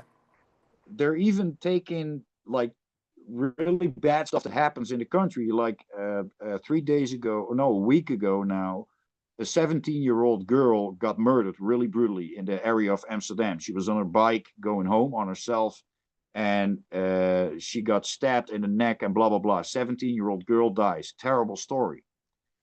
Thing is, it was done by an asylum seeker who was in one of those asylum centers. So this Geert Wilders immediately uses it for his campaign. You see, we need to stop. We need to get these people out of there, blah, blah, blah. But it's one incident on a lot of people that come here who got in Holland for. But you're always going to have one-off instances like that anywhere at times. It's unavoidable. You can't get rid of it completely. Yeah. So now they started in Holland a crowdfunding. It's going to be. It's called like We're Taking Back the Night. It's against the murdering of women and the unsafe feeling of women. Of course, I support that. Of course, I think every woman should be able to go home on her bike and be safe. But newsflash, we live on planet Earth in 2025. There's going to be nutcases out there. And I cannot give any guarantees. Whatever we do, even if we put cameras all over the place and videotape the whole planet 24 hours a day, shit is still going to happen. Don't be naive. You know? I don't want a lock on my door either. It's not convenient. I don't want a number, like a PIN number on my bank card either. It's not convenient. But it's necessary. You know, you got a lock on your car. You got an alarm system on your warehouse, probably. Why? Because you know, and it's not, and it, you know, it shouldn't be that way, but hey, this is the world. It is this way, you know? 100%. We're also not going to say like a deer should be safe for lions in Africa. No. Shit like this happens. You know, and I'm not going to say that this guy was right killing that girl and he's a lion and she's a deer. No, I'm not comparing it to that, but be real and be, you know, this is what it is. So I have 2 daughters. Hell no, they're not going to go home on their own in the middle of the night. I'm going to pick them up, you know, or going to accompany or buy a cab or whatever. Yeah. And if politics want a solution for that, hey, free cabs for all women after 10 o'clock at night. Yeah, that could work. Yeah. Oh, it's going to cost you a shitload of money, but I'm happy to pay my tax money for that. Then at least plus you guys pay shitloads of taxes over there anyway. You guys pay shitloads of taxes already. We pay shitloads of tax already, but still, I'm doing fine, man. I'm working 32 hours a week, not even 40. I'm making plenty of money. I pay my taxes. We have hospitals. We have social security. I have my medical shit in order. And I have enough money to still buy CDs, Blu-rays, go on a holiday. And it's just me, my wife working both a day job. It's possible. So we pay a lot of tax, but we get a lot back for the tax that we pay. Do you have a lot of people over there that are broke and bitch about the system? Oh yeah, of course. Yeah, okay. Of course. Because it's big time here. And there's people who have every right to bitch about certain things because they can't help about the fact that they're broke. But on the other hand, there's also a whole bunch of lazy fucks who want free money. Yeah, and they know how to work and to be on welfare. And welfare in Holland for some bitch ass, lazy asses is way too much. Yeah. Because they get welfare, but also they get like a cut on this, a cut on this, a cut on that. And in the end, they have more money than me and I'm working. So, right. Yeah, but hey, that is stuff that politics can fix, you know? Yeah. That is stuff about the minimum wage. There's stuff you can do with taxes. So I think personally that if you go work, you should immediately see it in your bank account compared to someone who's on welfare. On the other hand, if you really can't work, if you're unable to work or so handicapped, you should be on welfare, but also not be super poor. You should at least be able to pay your bills and do something fun every now and then. Yeah. That's what I believe in. You know, I think that's just basic common. That's basic common sense. I think deep down, that's what most people feel. Yeah, and in a big way, it is that way in Holland. I mean, but there's of course exceptions, and there's also still poverty, and there's also people who got divorced and a really violent husband, and then the mother is raising 3 kids on her own. Hey, man, all the respect for that. I'm not gonna say anything about these situations because it's horrible. and they are probably on welfare. And then the government says you got to work and then you make more money. Yeah, but I got a 1-year-old, a 3-year-old, and a 5-year-old. What the fuck am I going to do? When am I going to work? Yeah, I yeah, need yeah, to yeah, take yeah. care of my kids, you know? Yeah. Yeah, that's harsh.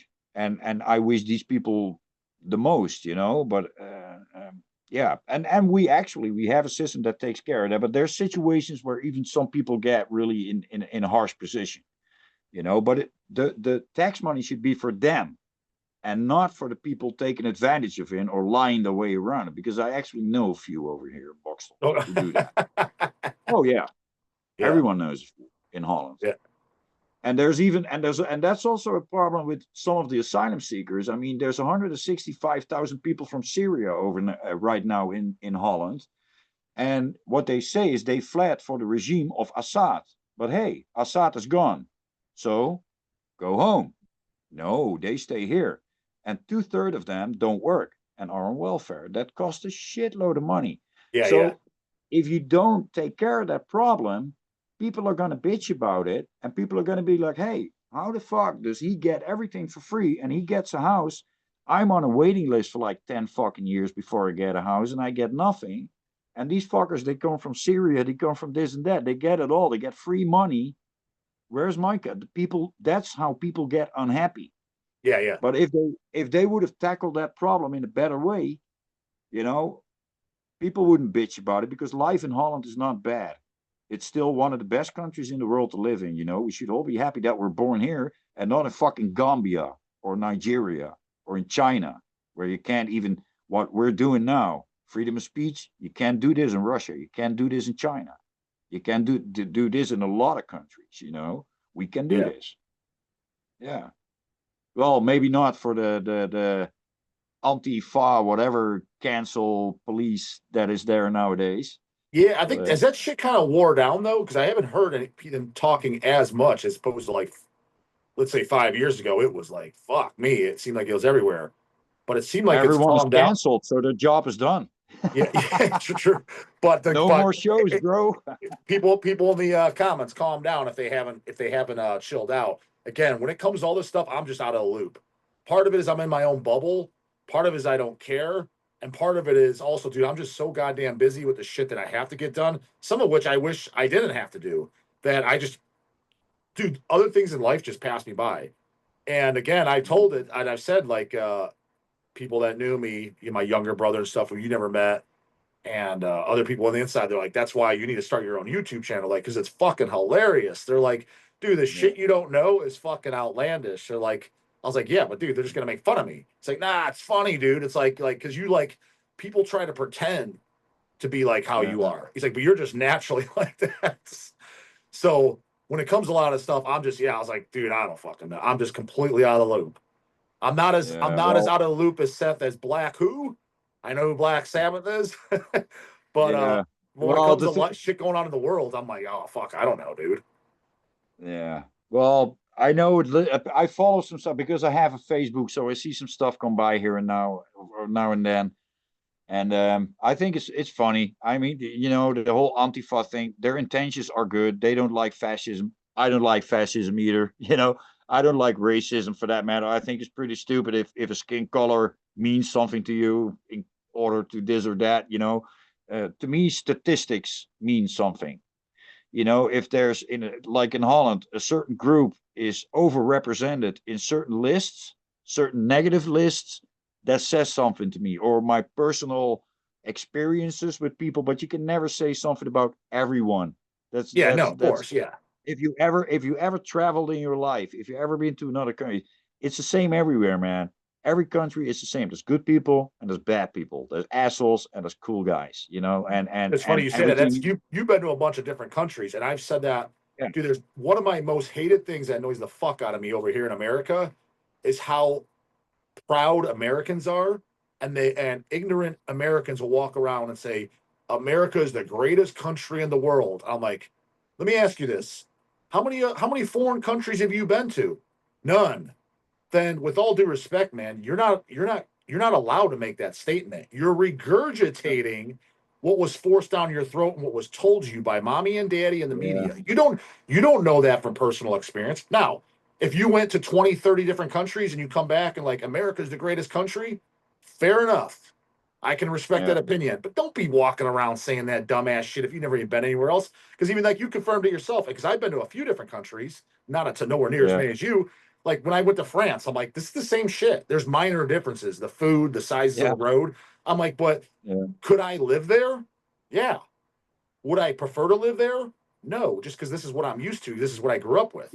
yeah, I was like, that's the only exactly. reason. I was like, but is this like some uncivilized fucking goddamn Yeah, just war yeah, zone? I'm like, no, it's like the same yeah, shit. I feel just as free here when I was in France.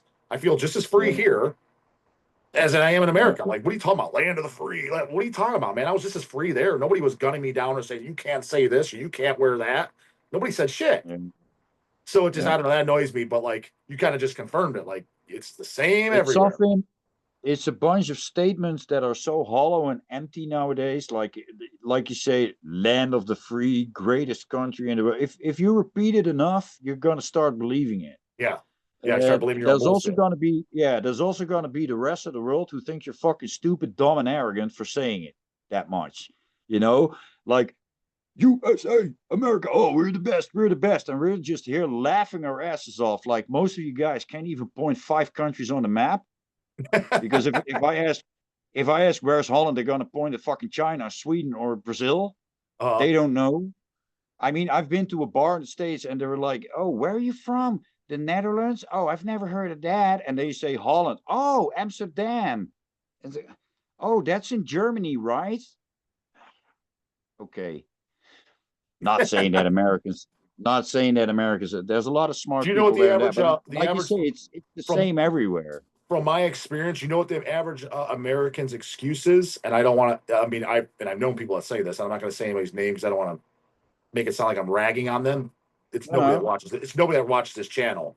But the naive people that say America's the greatest country in the world, and when I call them out on there, do you know what their response is? Why they say that? Well, dude, there's places like Iraq and Iran, like they're at Yeah, war. Like I was like, no yeah, shit, I'm not comparing it to that, dude. I yeah, understand it's better than those. I was like, I'm not arguing that for one goddamn second. I was like, yeah, my only argument is there's other civilized countries that are just as good. yeah.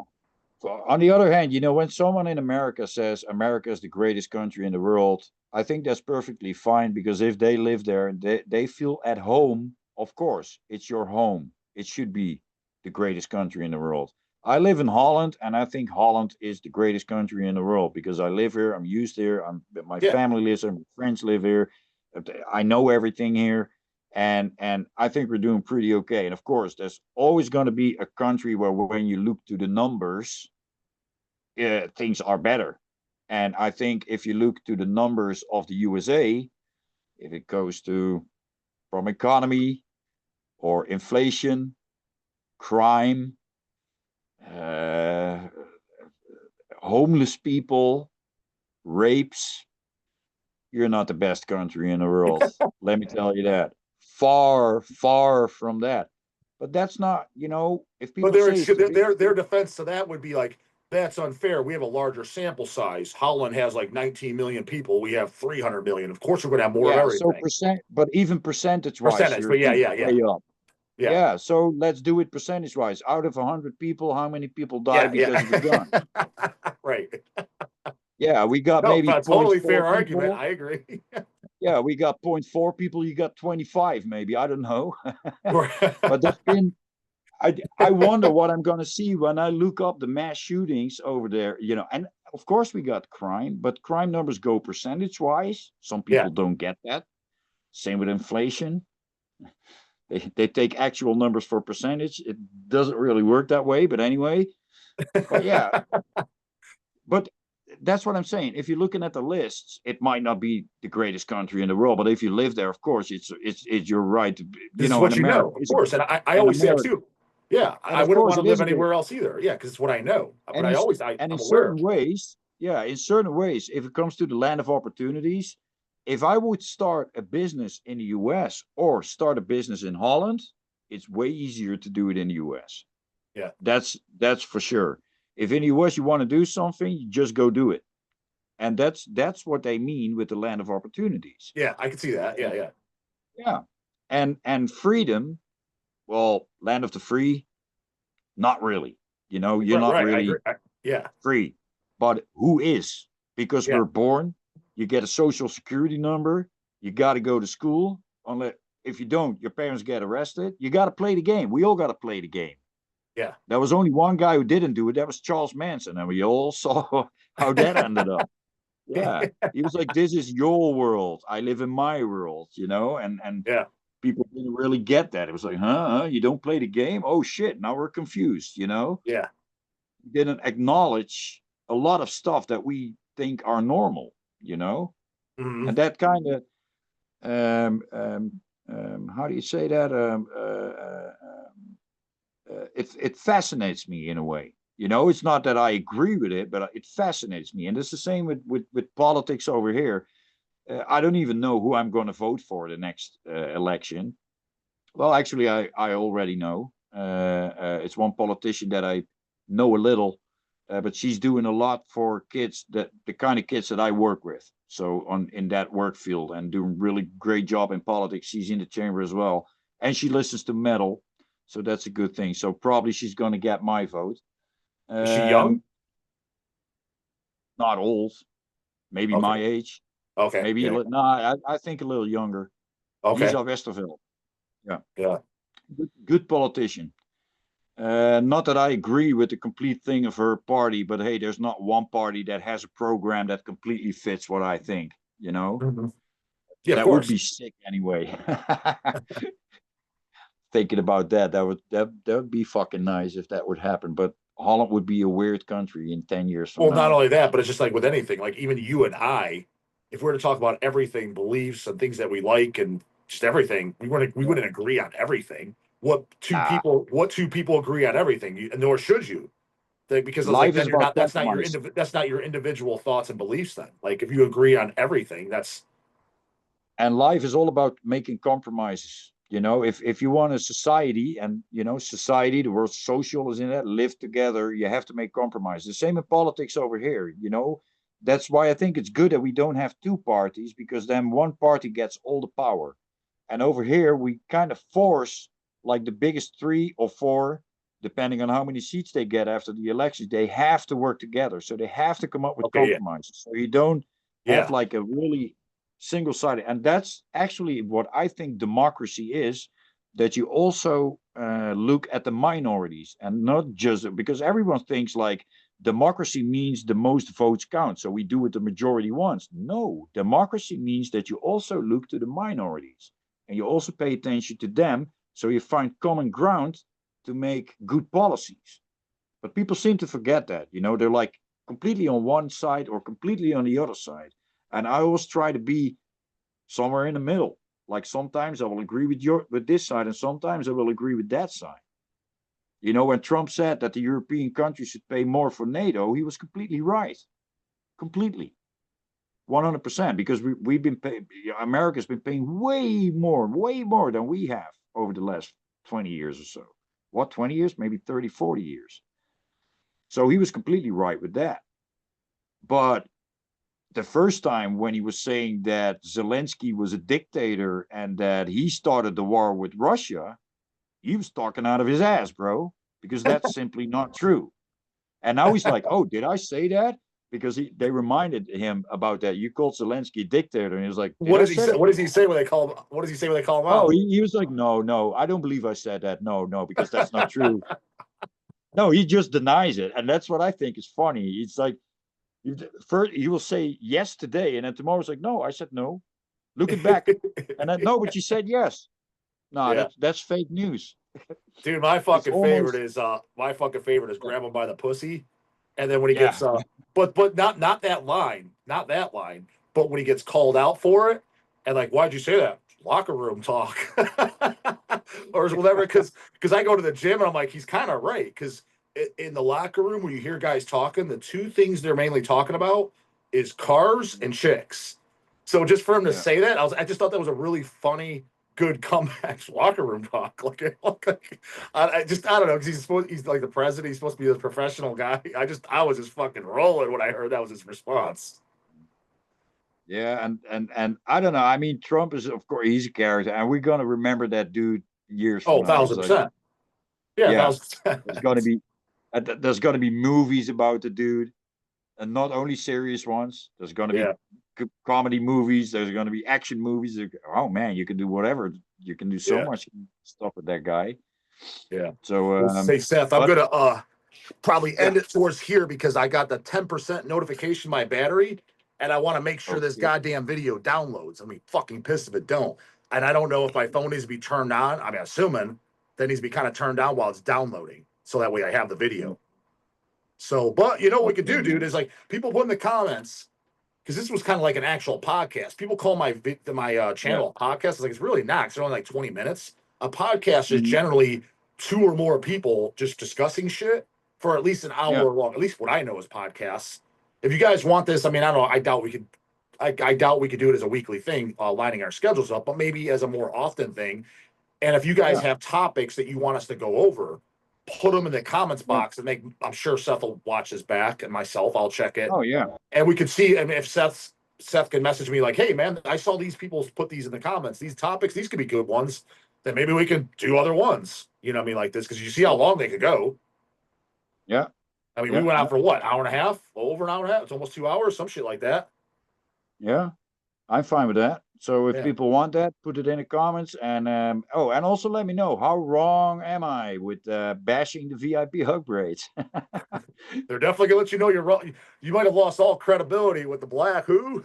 You like Black Uh, Sabbath, Seth? nah, Black Who? that was years ago. That was Well, it's I still was fucking probably funny. I was probably 13, 14, listening Yeah, to yeah, Maiden, Metallica, and yeah, then yeah, someone comes up with Black Sabbath. Back then, I didn't know who they were. I knew who Ozzy was, yeah, and yeah. of course, it's not. I don't think the music is terrible. Of course, I've heard some songs and everything. I'm not a fan. I just back in the day, I was like, hey man, these crosses are the wrong way, man. Turn them Turn that upside thing down. right. Yeah, yeah. I just don't feel comfortable listening to Christian shit. Could be me. I hear you. All right, we'll end it I there, prefer Seth. Yeah, Deicide. and yeah, again, put in the comments, guys, if you want Seth back, and if we could do another type of podcast type thing like this. All right, guys, Oh yeah, we'll see you bro. there later. God damn it. Later.